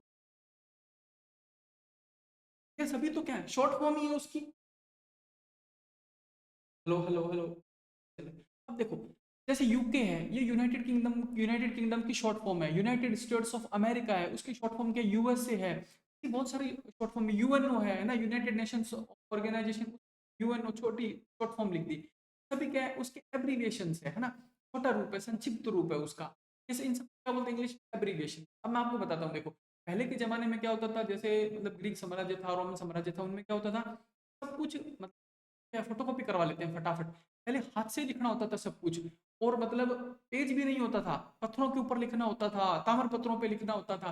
तो उस जमाने में लोगों ने क्या किया ना, शॉर्ट फॉर्म का यूज करना शुरू किया। शॉर्ट फॉर्म मतलब ये वाली शॉर्ट फॉर्म नहीं, यूएनओ यूएसए वाली, ये तो वहां से तो वर्ड लिया। एक्चुअली में वो क्या करते, किसी चीज का साइन बना लेते। क्या करते?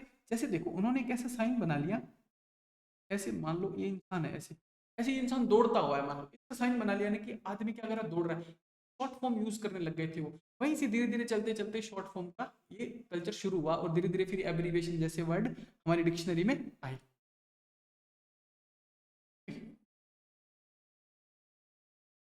अच्छा लग रहा है आप लोगों को, ऐसे मतलब समझ में आ रहा है सब कुछ?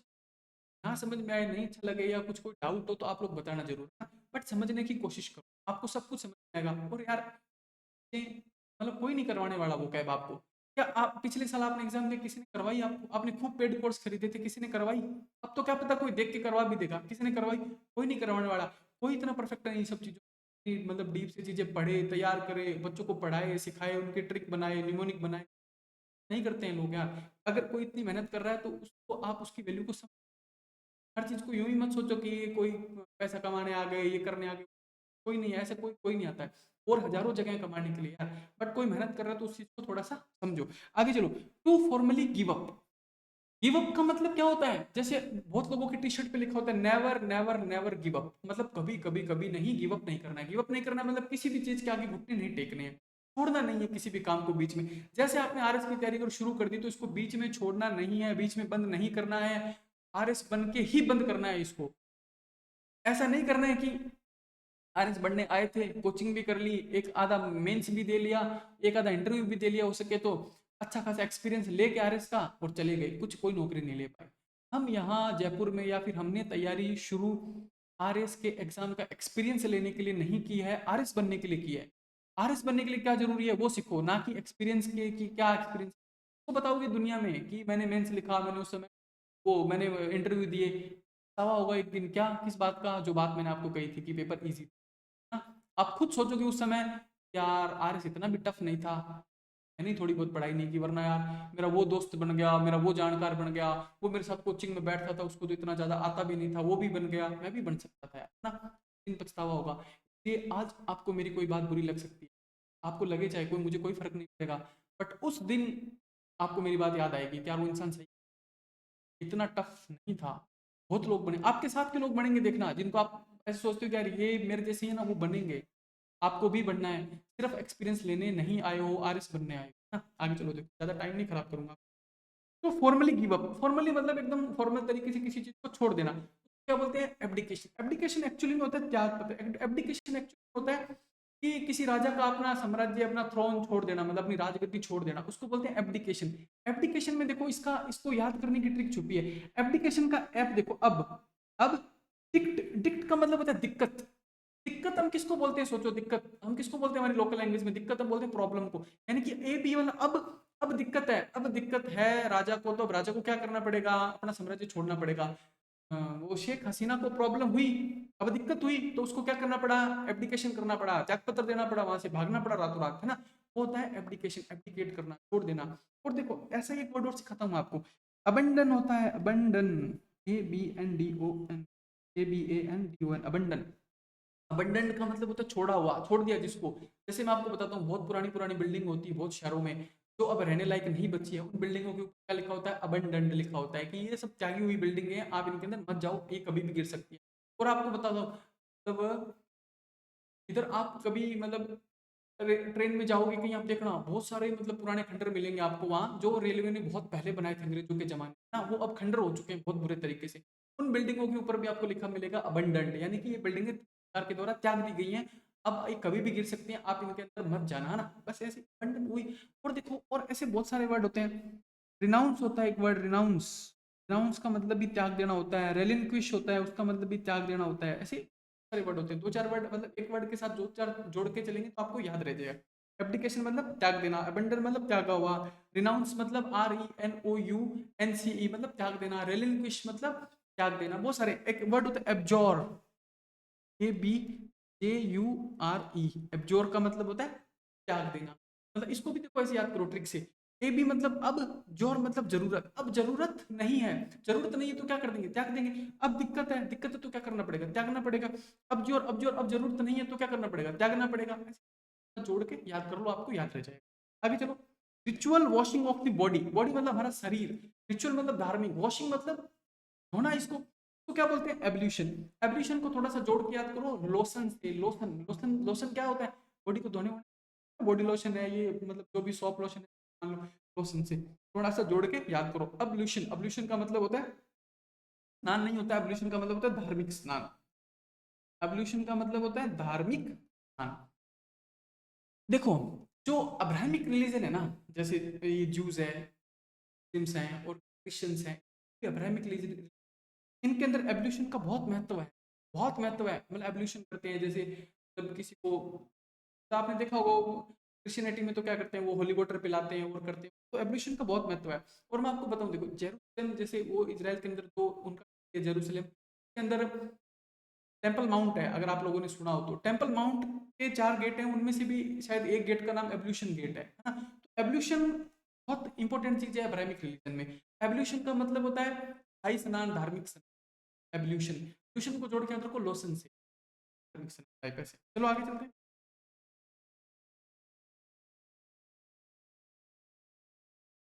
अब देखो हेल्पर इन ए रॉन्ग डीड, डीड का मतलब होता है काम, डीड का मतलब क्या होता है काम।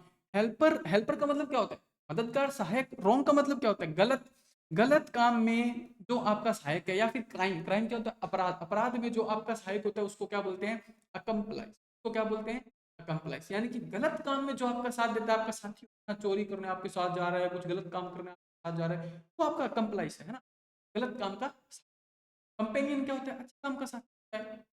और बहुत सारे वर्ड है, पार्टनर होता है, कंपेनियन होता है, बहुत सारे। बट गलत काम का जो साथी होता है वो कौन होता है कंप्लाइज। कंप्लाइज क्या होता है गलत काम का। अगर अब ये वन वर्ड कभी आपसे पूछेगा ना, उसमें ये रॉन्ग जरूर लिखा मिलेगा, रॉन्ग मतलब गलत काम का साथी। क्राइम जरूर लिखा मिलेगा, क्राइम मतलब अपराध, ठीक है। आगे चलो। The act of freeing a person from A charge by the verdict. Charge का मतलब होता है आरोप, है ना, कि ये चार्जेस लगे हैं उसके ऊपर। चार्ज का मतलब होता है आरोप, चार्ज का मतलब क्या होता है आरोप, है ना। फ्री, एक्ट, एक्ट का मतलब, एक्ट तो आप लोगों ने पढ़ा है पॉलिटी में कुछ कैसे एक्ट का। फ्री, फ्री मतलब क्या होता है आजाद कर देना किसी को। Freeing of a person from charge, आरोपों से आदमी को आजाद कर देना। बाय ए वर्डिक्ट, वर्डिक्ट क्या होता है कोर्ट का वर्डिक्ट होता है, कोर्ट का निर्णय होता है, उसके द्वारा किसी इंसान को आरोपों से बरी कर देना। ऐसे बोलते हैं ना हिंदी में, उसको क्या बोलते हैं इंग्लिश में एक्विटल, उसको क्या बोलते हैं एक्विटल, एक्विट कर देना किसी को। वर्ब होती है एक्विट, ACQUIT, एक्विट, एक्विट मतलब किसी को बरी कर देना। इसके और भी वर्ड, एक्सोनरिएट एक वर्ड होता है, एक्सो, EXONERATE, एक्सोनरेट। एक्सोनरेट का मतलब भी क्या होता है किसी को बरी कर देना। आप एक वर्ड सुना होगा कल्प्रिट, कल्प्रिट का मतलब होता है दोषी। अब मुझे एक बात बताओ, एक्स कल्पेट का मतलब क्या होगा, जोड़ के थोड़ा सा याद करो। एक्स कल्पेट, कल्पिट का मतलब दोषी, आगे EX लगा दिया, इसका मतलब नेगेटिव हो गया थोड़ा सा उसका, यानी कि दोषी नहीं है। एक्स कल्पेट का मतलब भी क्या होता है किसी को निर्दोष साबित करना।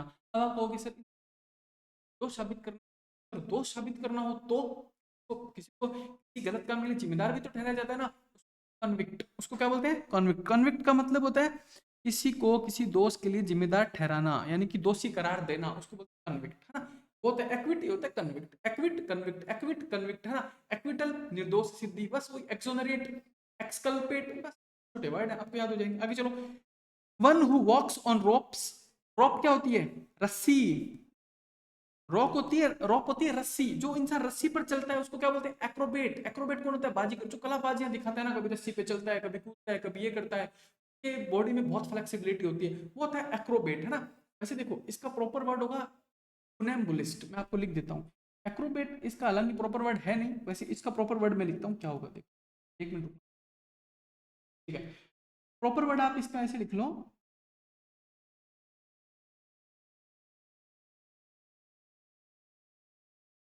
फुनेम्बुलिस्ट वो होता है जो रस्सी पर चलता है। जैसे देखो आपने एक कहानी सुनी होगी कि महाराणा लाखा के समय एक नटनी थी, उस वो क्या, उसकी मतलब बोले, राणा लाखा ने बोला अगर तू ये पिछला झील को पूरा पार कर दे तो मैं तुझे क्या दे दूंगा, आधा साम्राज्य दे दूंगा। तो वो नटनी क्या करने लग गई, उस रस्सी पर चलने लग गई। वो जो नटनी, जो नट, जो लोग जो रस्सी पर चलते हैं ना, आपने बहुत सारी जगह देखा होगा, उनको इंग्लिश में बोलते हैं फुनेम्बुलिस्ट। उनको इंग्लिश में क्या बोलते हैं फुनेम्बुलिस्ट, जो रस्सी पर चलते हैं। एक्रोबेट भी ऐसा ही होता है, बट एक्रोबेट का ना और बहुत सारी कलाबाजियां दिखा सकता है। मतलब वो रस्सी पे भी चल सकता है, लटक भी सकता है, और मतलब बहुत जिम्नास्टिक भी कर सकता है। तो इसमें बहुत सारी चीजें होती है। एक्रोबेट थोड़ा सा ज्यादा अच्छा होता है, तो उसको बहुत सारी चीजें आती है। और फुनाम्बुलिस्ट अपना नट होता है प्रॉपरली एकदम, जो सिर्फ रस्सी। राणा लखनऊ वाली कहानी तो आप सब लोगों ने सुनी होगी, है ना। आगे चलो, आगे क्या लिखा देखो, वर्ड्स, वर्ड्स का मतलब शब्द। Formed from initial letters of a name, किसी नाम के इनिशियल लेटर उठा उठा आपने एक शब्द बना दिया। आपने क्या किया, एक शब्द बना दिया, उसको क्या बोलते हैं, एक्रोनिम। आपको एक बात बताता हूँ, देखो निम का मतलब होता है नाम, निम का मतलब होता है नेम, नेम निम, बहुत सिंपल।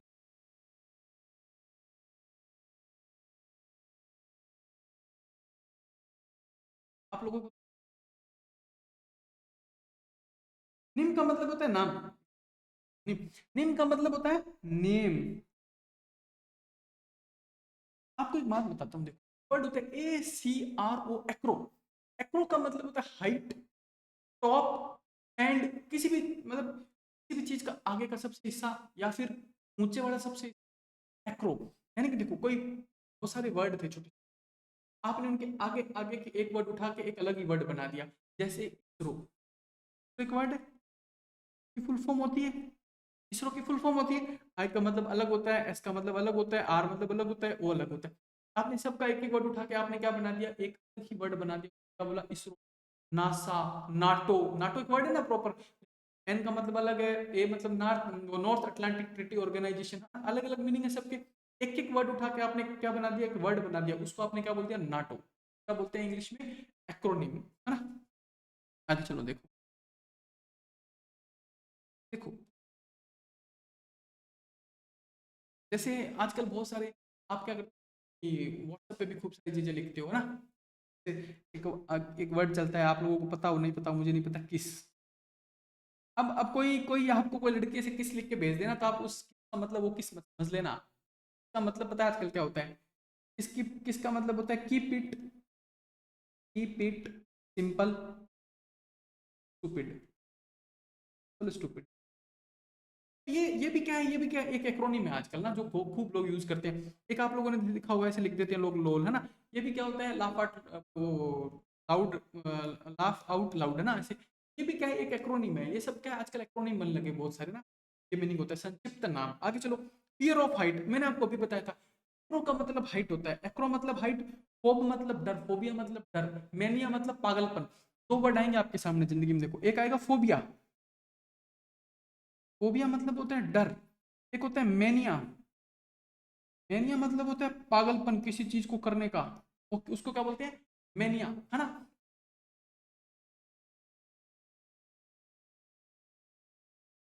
ठीक है, तो फियर ऑफ हाइट, हाइट मतलब एक्रो, फियर मतलब डर, एक्रो, एक्रोफोब, एक्रोफोब का मतलब होता है ऊंचाई का डर।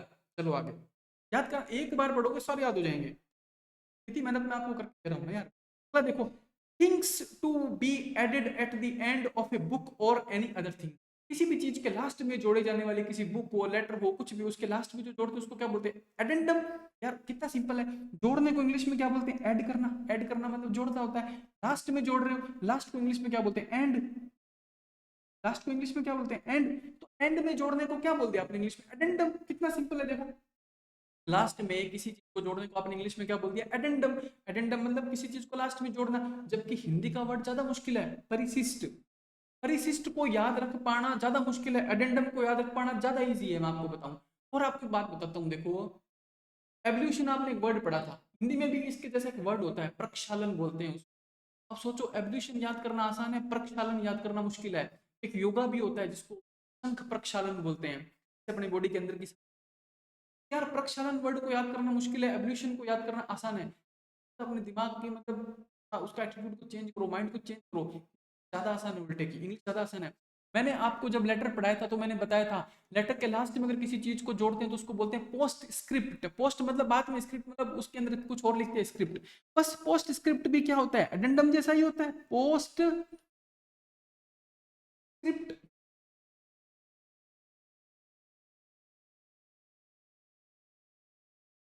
एडेंडम, ये लिख लो, देखो पोस्ट स्क्रिप्ट, पोस्ट स्क्रिप्ट भी क्या होता है, एडेंडम जैसा ही होता है। आगे चलो, देखो ये ये वर्ड देखो, बात नहीं चल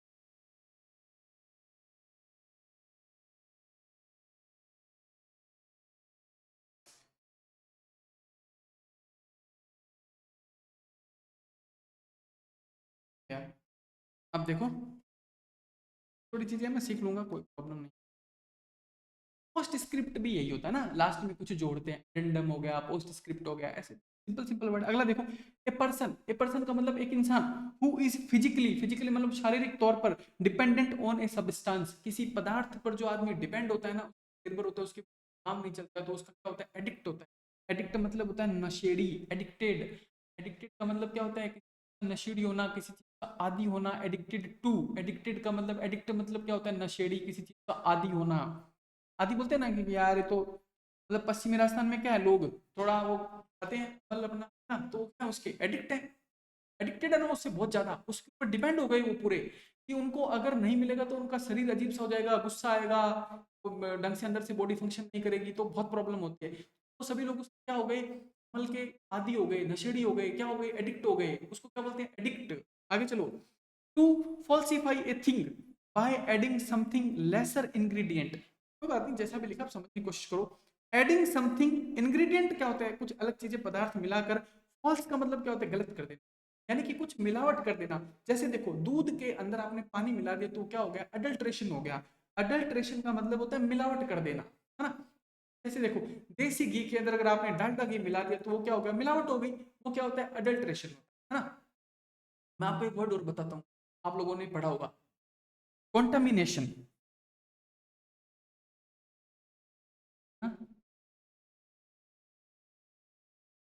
आप लोगों ने एक वर्ड पढ़ा होगा, कॉन्टामिनेशन। अब मैं आपको एक बात बताता हूँ, ये जो वर्ड होता है ना कंटेमिनेशन, एक वर्ड होता है एडल्ट्रेशन, दोनों का मतलब मिलावट होता है, या दोनों का मतलब होता है किसी चीज को दूषित कर देना, खराब कर देना, मिला मिलो के। लेकिन एडल्ट्रेशन की जो मिलावट होती है वो जानबूझ के की जाती है। आपने जानबूझ के दूध के अंदर पानी मिलाया, वो अडल्ट्रेशन है। आपने जानबूझ के देसी घी के अंदर डालडा घी मिलाकर किसी को बेचा, वो अडल्ट्रेशन है। कॉन्टामिनेशन का मतलब भी यही होता है, मिलावट या दूषित करना, चीज को खराब कर देना। बट ये आप जानबूझ के नहीं करते हो, ये हो जाता है, मतलब प्रकृति से भी हो जाता है। जैसे पानी है, मान लो नदियों का पानी दूषित हो जाता है अपने आप भी, या फिर कहीं खेत वेत में पानी होता है, अपने बारिश होती है, वो बरसता हुआ काई जम जाती है, फिर वो गंदा हो जाता है, वो कॉन्टेमिनेटेड वाटर होता है। में आपने उसको जानबूझ के खराब नहीं किया है, दूषित तो वो भी है, बट वो बाय नेचर दूषित हो गया, उसको बोलते हैं कंटामिनेशन। और जो आप जानबूझ के करते हो उसको बोलते हैं एडल्ट्रेशन। थोड़ा सा इनमें डिफरेंस होता है। डीप अगर आप ना भी याद, कोई फर्क नहीं पड़ेगा, आप दोनों में से कोई सा भी लिख देना, दोनों ही सही है। वो तो बहुत मतलब गहराई की बात थी, मैंने आपको बता दी, बट आप कोई सा भी लिखो सही, कोई प्रॉब्लम नहीं होगी। आगे चलो, the act of forestation bye planting many trees, बहुत सारे पेड़ लगा देना क्या होता है, एफोरेस्टेशन, वनारोपण, है ना, वन लगा दिए और वनों को उखाड़ दिया, उसको क्या बोलते हैं इंग्लिश में, एफोरेस्टेशन, मतलब वन लगा दिए। डिफोरेस्टेशन, डिफोरेस्टेशन में तो आगे क्या होता है, डीईडी होता है, डिफोरेस्टेशन। डिफोरेस्टेशन का मतलब होता है वनों को उखाड़ के फेंक दिया आपने, डिफोरेस्टेशन। आगे चलो, someone who attacks first, attack का मतलब आक्रमण करना, फर्स्ट मतलब पहले, तो पहले आक्रमण करता है उसको बोलते हैं एग्रेसर, उसको क्या बोलते हैं, एग्रेसर। देखो, आप लोगों ने एक वर्ड सुना होगा एग्रेसिव, एग्रेसिव मतलब होता है गुस्सैल इंसान, एग्रेसिव मतलब होता है गुस्सैल इंसान, तो गुस्सैल ही तो पहले आक्रमण करेगा ना, तो वर्ड क्या हो गया, एग्रेसर, है ना। अटैकर भी बोल सकते, अगर देखो आप बोलो कि सर ये तो नहीं याद आएगा, अरे नहीं याद आएगा तो थोड़ा सा दिमाग लगाओ ना, आप अटैकर भी तो बोल सकते हो, ATTACKER, अटैकर भी बोल सकते हो, कोई फर्क नहीं पड़ेगा। और मैं आपको बताऊं, अगर आप वर्ड पढ़े होंगे तो आपने वॉर मोंगर वर्ड पढ़ा होगा, वॉर मोंगर, वॉर का मतलब होता है युद्ध, मोंगर मतलब चाहने वाला, मतलब युद्ध, युद्ध को चाहने वाला व्यक्ति जो चाहता है युद्ध होए, लड़ू मैं, ऐसे वॉर मोंगर वर्ड होता है ना, वॉर मोंगर, अटैकर। अटैकर याद रखो, अटैकर कितना सिंपल आप लोगों के लिए, अटैक, अटैकर। आगे चलो, कहीं डाउट होए, कोई प्रॉब्लम होए कि सर याद नहीं हो रहा, पूछ लेना, आप, मैं सब कुछ बताऊंगा, अपने इसमें से बताऊंगा, आप कहीं से भी पूछना, किसी भी डीपी पे से पूछना, सब डाउट क्लियर करेंगे। अल्टीमेट एम आप लोगों का सिलेक्शन है, ना कि अल्टीमेट एम ये है कि आप मेरा कंटेंट, अल्टीमेट है, अल्टीमेट एम क्या है, आप लोगों का सिलेक्शन। आगे चलो, one who is not sure about God's existence, देखो एक वर्ड होता है थेइस्ट, वो होता है धार्मिक, है ना, भगवान में विश्वास करने वाला, थेइस्ट, THEIST। एक होता है अथेइस्ट, वो होता है नास्तिक, तो भगवान में विश्वास नहीं करता है, उसकी स्पेलिंग होता है अथेइस्ट, ATHEIST, अथेइस्ट, वो भगवान में विश्वास नहीं करता है। एक होता है एग्नोस्टिक, एग्नोस्टिक होता है अज्ञे, गे मतलब उसको ज्ञान नहीं है, agnostic. One who is not sure about God's existence, जो भगवान के अस्तित्व के बारे में श्योर नहीं, उसको जैसे मान लो मैं बोलूँ कि यार अगर भगवान है तो मैं मान लूंगा, नहीं है तो मैं नहीं मानूंगा, लेकिन मुझे पता नहीं है कि नहीं है, वो होता है एग्नोस्टिक, है ना। भगवान है, मैं नहीं मानता, मतलब भगवान तो है इस दुनिया में, पर मैं उसके सामने झुकने को तैयार नहीं हूँ, मुझे उससे मतलब नहीं, मैं उसको मानता नहीं हूँ, तो मैं हूँ अथेइस्ट, नास्तिक। इस दुनिया में भगवान है और मैं उसको मानता भी हूँ, मैं उसकी पूजा भी करता हूँ, तो मैं हूँ थेइस्ट, है ना। और मैं एक ऐसा इंसान हूँ, मैं हूँ कंफ्यूज यार, मुझे मैं श्योर नहीं हूँ कि भगवान है या नहीं है तो मान लूंगा, नहीं है तो नहीं मान, तो मैं हूँ एग्नोस्टिक। बस who is not sure about God's exist, भगवान के अस्तित्व के बारे में जो श्योर नहीं है वो होता है एग्नोस्टिक। आगे चलो। फियर, फियर जैसे ही वर्ड आएगा ना, वहाँ फोबिया आएगा, वहाँ फोब आएगा, PHOBE, फोब आएगा, फोबिया आएगा, फियर आएगा। जैसे fear of being in public places, public places को बोलते हैं अगोरा, अगोरा फोब। अगोरा फोब का मतलब होता है पब्लिक प्लेस, भीड़, खुली जगह का जो डर होता है उसको बोलते हैं इंग्लिश में अगोरा फोब। एक हमने पीछे पढ़ा था एक्रोफोब या फिर एक्रोफोबिया, वो होता है हाइट का डर। हाइड्रोफोबिया, हाइड्रो, हाइड्रो मतलब क्या होता है, हाइड्रोलॉजी क्या होती है, पानी, हाइड्रो मतलब क्या होता है वाटर, हाइड्रोजन क्या होती है, ऐसे वाटर से रिलेटेड। हाइड्रोफोबिया क्या होगा सोचो, पानी का डर, क्या होता है हाइड्रोफोबिया। बस आगे चलो, ये हो गया एगोराफोबिया। ठीक है, one who belongs to a different country, race और ए ग्रुप, जो किसी दूसरे देश का, रेस मतलब नस्ल का, ग्रुप मतलब किसी समूह का व्यक्ति होता है, उसको क्या बोलते हैं, एलियन। एलियन बोलते हैं ना कि एलियन, एलियन आएंगे, एलियन, वो क्यों एलियन बोलते हैं, कहीं और के हैं, हमारे जैसे नहीं, बोलते हैं एलियन। आगे चलो, allowance fixed after divorce to a wife, पत्नी से तलाक होने के बाद उसको जो भत्ता दिया जाता है उसको बोलते हैं एलिमनी। उसको क्या बोलते हैं, एलिमनी। उसको क्या बोलते हैं, एलिमनी, भरण पोषण के लिए क्या बोलते हैं, एलिमनी। पत्नी से तलाक के बाद उसको जो भत्ता दिया जाता है पति या पत्नी द्वारा, दोनों में से किसी को भी, किसी के लिए भी, उसको बोलते हैं एलिमनी। एक और वर्ड होता है पेट्रीमनी, एलिमनी, एक होता है पेट्रीमनी। पेट्रीमनी क्या होगा सोचो, पेट्री मतलब क्या होता है, पैट्री मतलब सर, पैट्री मतलब होता है फादर। अच्छा ठीक है, बस यही होता है। पैट्री मनी होता है जो धन आपको पिता के द्वारा, पिता से विरासत में मिला, वो था आपका पैट्री मनी। पैट्री मनी, मनी मतलब पैसा मान लो, पैट्री मतलब पिता, पैट्री मनी जो पिता से विरासत में मिला धन। एलिमनी वो धन जो आप अपनी वाइफ को या अपने हस्बैंड को देते हो तलाक के बाद, वो होता है एलिमनी। और एक आपको बताता हूँ, देखो बहुत मजे की बात, एक होता है मैट्री मनी। मैट्री मनी क्या होता है मुझे ये बता दो। अब आप कहोगे कि सर पैट्रीमनी मतलब पिता से मिला धन, मैट्रीमनी माता से मिला धन, नहीं। मैट्रीमनी का मतलब कुछ और होता है। आपके संडे के न्यूज़पेपर में मैट्रिमोनियल आता है। मैट्रिमोनियल का मतलब क्या होता है बताओ, वैवाहिक। मैट्रिमनी होता है विवाह संबंधी, है ना। देखो कितना बदल गई चीजें। एलिमनी समझ गए, पैट्रीमनी पिता द्वारा मिला धन, लेकिन मैट्रिमनी माता से मिला धन नहीं है। मैट्रिमनी का मतलब होता है विवाह से संबंधित। न्यूज़पेपर भी आता है संडे को, मैट्रिमोनियल, उसका मतलब क्या होता है, उसके अंदर रिश्तों के बारे में लिखा होता है। लड़का है 5 फुट 8 इंच हाइट है, गोरा है, ये है वो है, लड़की है ऐसे है, मतलब 6 फिगर्स में जॉब है, वो सब क्या है, वो मैट्रिमोनियल है उसका। मैट्रिमनी का मतलब होता है विवाह से संबंधित, याद रखना, भूलना मत इसको। देखो कितने अच्छे से बताया मैंने आपको। अगला देखो, कमेंसमेंट। कमेंसमेंट, कमेंसमेंट होता है शुरुआत। कमेंस, कमेंस का मतलब होता है कि our course will be commenced on Tuesday, है ना। कमेंस का मतलब होता है शुरुआत, याद रखना इस वर्ड को। बिगिन जैसा वर्ड सबको याद होता है, कमेंस को याद रखना। कमेंस का मतलब होता है शुरुआत, शुरू करना। Commencement of adjacent words with same letter, same letter के वर्ड्स की जो शुरुआत होती है उसको क्या बोलते हैं, अलिट्रेशन। अलिट्रेशन का मतलब होता है अनुप्रास अलंकार। अलिटेरेशन का मतलब होता है अनुप्रास अलंकार। आपने हिंदी में खूब पढ़ा होगा, ऐसे कनक कनकते सो बुनी, ऐसे कनक कनक, क से सारे वर्ड शुरू होते हैं, क्या बोलते हैं, अनुप्रास अलंकार। इंग्लिश में भी आगे चलो। आप बोर तो नहीं हो गए आप लोग, देखो ऐसे बोर नहीं होना है अपने को। लड़ाई लंबी है यार, करना पड़ेगा हमें, बहुत बड़ी पोस्ट देने जा रहे हो, टेंशन लिए, आसान नहीं होता। तो आपको बोर नहीं होना है, तो सिर्फ 1.25 घंटा हुआ है, कुछ भी टाइम नहीं हुआ है। 12 घंटे डेली पढ़ना है आपको ईमानदारी से, तब सिलेक्शन होगा, और नहीं होगा किसी की झूठी बातों में नहीं आना है, वरना सिलेक्शन नहीं होगा। आपको 12 घंटे पढ़ना पड़ेगा। और आपको एक बात बताऊं मैं, 3 घंटे लगातार बैठना पड़ेगा आपको, क्योंकि एग्जाम में कितने घंटे बैठते हो आप लगातार, 3 घंटे।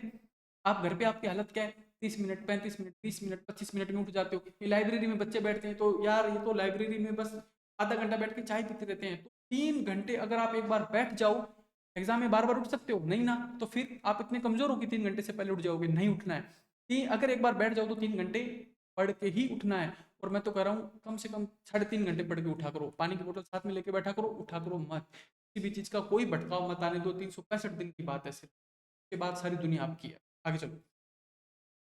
Flat topped block for offering to deity. Deity का मतलब होता है देवता, ये आपने पढ़ा होगा ना। देवता को ऑफरिंग मतलब ऑफर करना, ऑफर करना मतलब कुछ देना, देवता को कुछ देने के लिए जो फ्लैट टॉप्ड ब्लॉक होता है ना, टेबल सी होती है, तो क्या बोलते हैं, अल्टार। अल्टार का मतलब वेदी, वेदी को छोड़ो, मैं अल्टार बताता हूँ क्या होता है।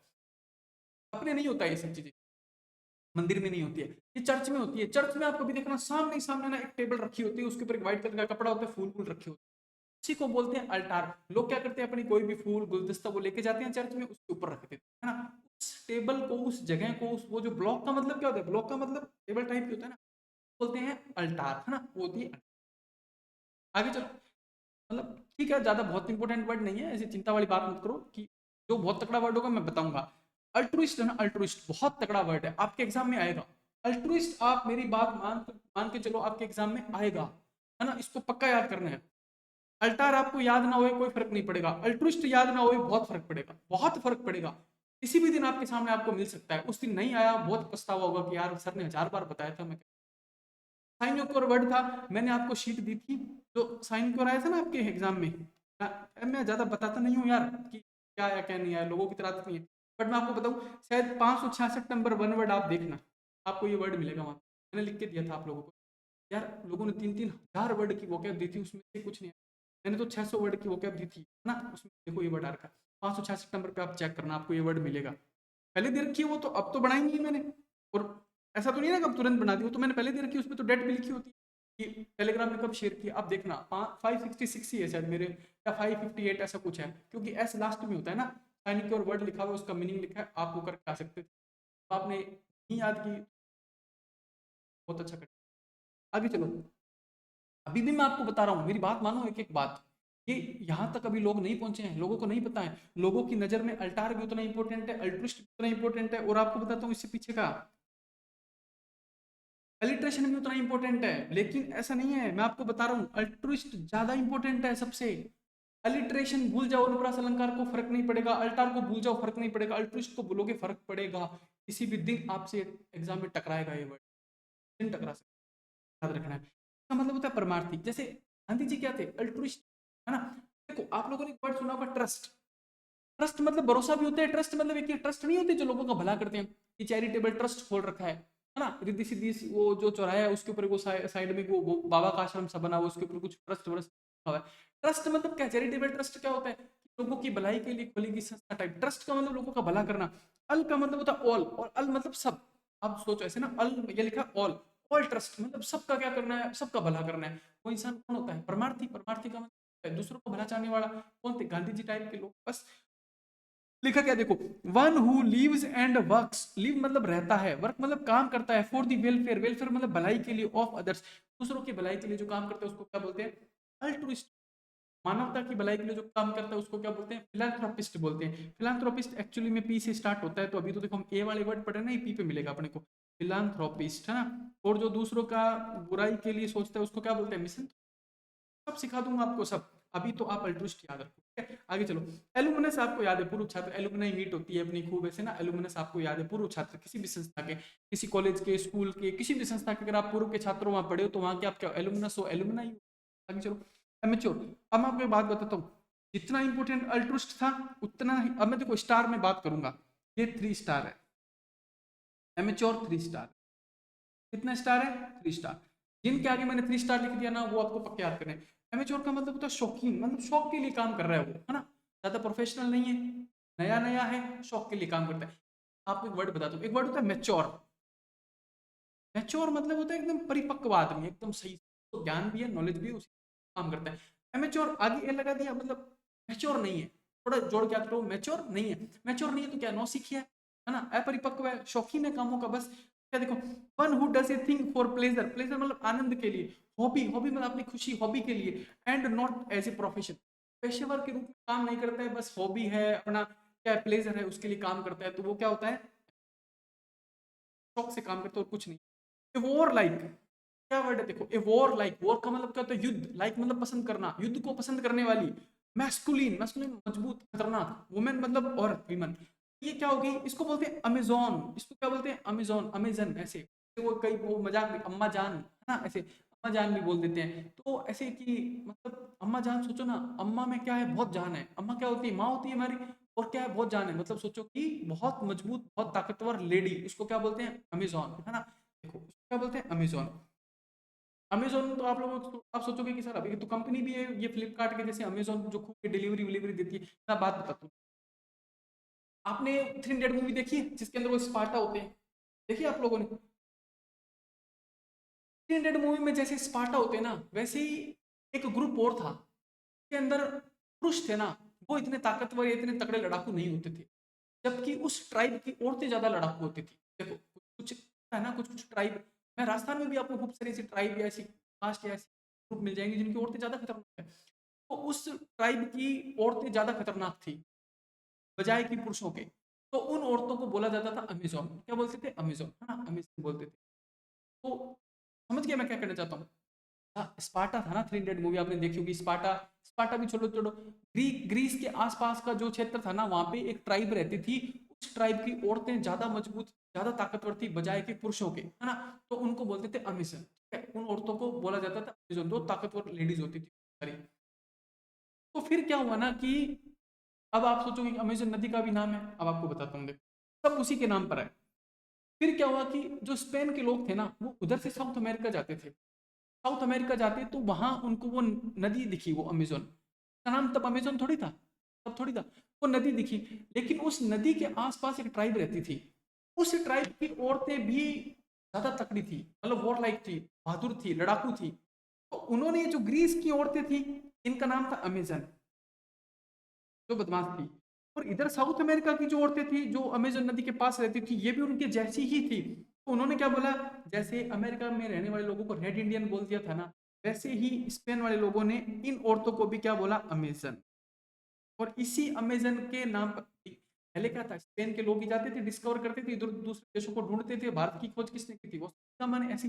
तो अमेजोन, उन स्पेन के लोगों ने इस नदी को, इसके आसपास के क्षेत्र को, इन औरतों को क्या बोला, अमेजन। इसी के नाम पर इस नदी का नाम पड़ा अमेजन, जो कि साउथ अमेरिका के बीच है। फिर आपको बताऊं, ये दो चीजें रिलेट हो गई। अब आपको बताऊं, जो अमेजन कंपनी की आप बात करते हो, उसका नाम भी इसी नदी के नाम पर है। क्यों नाम है? क्योंकि वो नदी बहुत वास्ट है, बहुत वैरायटी है, बहुत कुछ है, मतलब इसी के नाम पर उसने अमेजन कंपनी का नाम रखा कि मेरी कंपनी भी इस नदी की तरह बहुत ही वास्ट है, बहुत ही ज्यादा हमारे पास वैरायटी है माल की ना, उसके नाम पर है सब। समझ गए? तो अमेजोन क्या होता है? अम्मा जान। अम्मा मतलब माँ, मामू क्या कहती है, बहुत जान है, यानी कि औरत कैसी है, बहुत जानदार है। बस आगे चलो, करेंगे पूरे, लेट थोड़ी ना हो रही है आपको, थोड़े 30 तो करते हैं पूरे। डिप्लोमेटिक रिप्रेजेंटेटिव, रिप्रेजेंटेटिव होता है प्रतिनिधि, डिप्लोमेटिक होता है राजनीतिक। Of a country to another country, एक देश से दूसरे देश में जाने वाला डिप्लोमेटिक रिप्रेजेंटेटिव को क्या बोलते हैं? एम्बेसडर। वो कौन होता है? आपका राजदूत। एम्बेसडर क्या होता है? राजदूत। आपको याद ही होगा ना, राजदूत। इसकी स्पेलिंग जरूर याद रखना, AMBASSADUR। सब वर्ड आप लिख लिख के याद करना। ग्रामर पे 10 मिनट समय देना, घर पे जाने के बाद मैं अपने आप याद करवा दूंगा। वर्ड भी मैं अपने आप याद कराऊंगा, बट बार लिख के देखो, सारे याद हो जाएंगे आपको। आगे देखो, one who can use either hand. Either hand का मतलब होता है दोनों हाथ। जो आदमी दोनों हाथ यूज कर सकता है उसको क्या बोलते हैं? एमबी। एमबी मतलब होता है दो। एमबी होता है ना, देखो ये एमबी लिखा है, एमबी का मतलब ही दो होता है। BI, by. बाई का मतलब क्या होता है? बाई मतलब दो। बाईपैड होता है ना, दो पैरों का इंसान, बाईपैड। क्वाड्रूपेड क्या होता है? चार पैरों का इंसान। ट्राईपोड क्या होता है? ट्राईपैड क्या होता है? तीन, है ना। बाई का मतलब ही दो होता है, दो। डेक्स्टर में मतलब बताता हूँ, डेक्स्टर का मतलब क्या होता है? डेक्स्टर का मतलब होता है निपुण। डेक्स्टर का मतलब क्या होता है? निपुण। डेक्स्टर, निपुण। यानी कि जो इंसान दोनों हाथों में निपुण है उसको क्या बोलते हैं? डेक्स्ट्रस। क्या बोलते हैं? MB dextrous. अमिताभ बच्चन, जैसे आपने वो 3 इडियट मूवी देखी होगी, वो दोनों हाथों से लिखता था वायरस, है ना, ऐसे क्या था, दोनों हाथों से लिखने में निपुण था, उसको क्या बोलेंगे? MB dextrous. बस आगे चलो, अगला देखो। ए वर्ड और स्टेटमेंट, एक शब्द या फिर एक स्टेटमेंट, उसमें क्या है? Which can be interpreted. Interpret का मतलब होता है कि मीनिंग निकालना। Which can be interpreted in more than one way. ऐसी बात आपने बोली जिसका मीनिंग दो, दो मीनिंग निकल सकते हैं, ना। जिसके कितने मीनिंग निकल सकते हैं? दो।